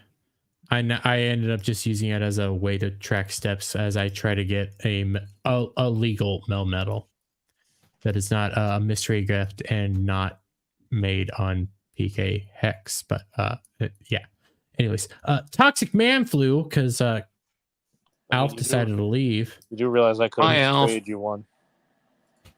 For those of you out there in the chat, my name is Toxic Manflu. I produce, kind of, for Comics Division, his channel. You see him on Friday Night Tights. We have a show Monday called the Monday Meltdown. It starts at 9 p.m. We do. Oh my God, the cock. Oh my sorry, God, what? the cock. We've been doing multiple ones of those, I tell you. And on Wednesdays, we're on Rumble from 8 to 10 for Yelling at Parked Cars, more political talk. Thursdays, we are doing Thursday Night Throwdown. That's entertainment again from 9 till 11, give or take, midnight, something around in there. And on the weekends, we've got a block of shows that we've got now. Valiant Renegade, he starts up around 6 p.m. Central. That'll be 7 p.m. Eastern. Then Tom Connors on Midnight's Edge After Dark. We do the weekly wrap up, which we're moving that name around a little bit, from 8 to 10 Central, and then Culture After Dark, 10 p.m. on Central Time. So, which is more the only specials and place, things that we're doing. Which, by the way, Culture After Dark is the only place you ever get to hear Culture cuss. No, he's sworn quite a bit on other channels. Oh yeah, but oh, He's it's just the only time that he allows himself to. On his own channel, that's the only time he lets loose. Mm-hmm. Yeah, that's his. Yeah. Although I will say, when my schedule was all fucked up, Culture After Dark helped me out on Sundays because there's nobody doing anything Sunday nights except for Culture Casino, and it is a fun show. It is a hilarious show. So. Yeah, I agree. Not other than the Culture, no one else streams on Sundays, except for me.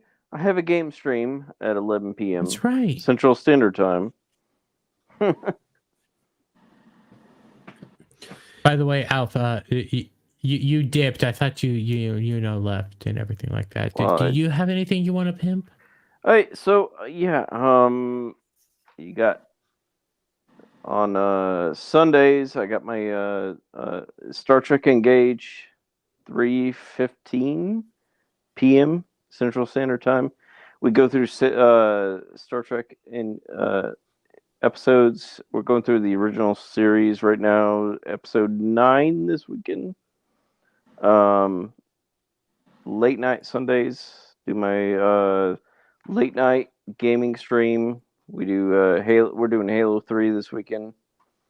But other than that, yeah, that's it. That's it. We all good? Yeah, I think so. You positive? Okay. On that note, guys, we're gonna switch over to Rumble. On the pinned comment right now in the description, as well, is a link to the Rumble side. As well on the description, at least on the YouTube side, not on the Rumble side. I forgot to do one on the Rumble side. There is links to everybody's stuff, including Toxic Man Flu stuff. I have his link tree down there. Go subscribe to them. Go follow them. Do whatever you need to do to interact with these guys. These are wonderful people. Tox, if you don't want to stay for the Rumble side, that is more than perfectly fine. I'll stay for a little bit. Yep. Yeah, that's perfectly fine. This is the time for anybody that needs dip to dip. And that note, guys, again, links in the thing here, and I'll see you guys over on the Rumble side, ready for a bunch of back tacos.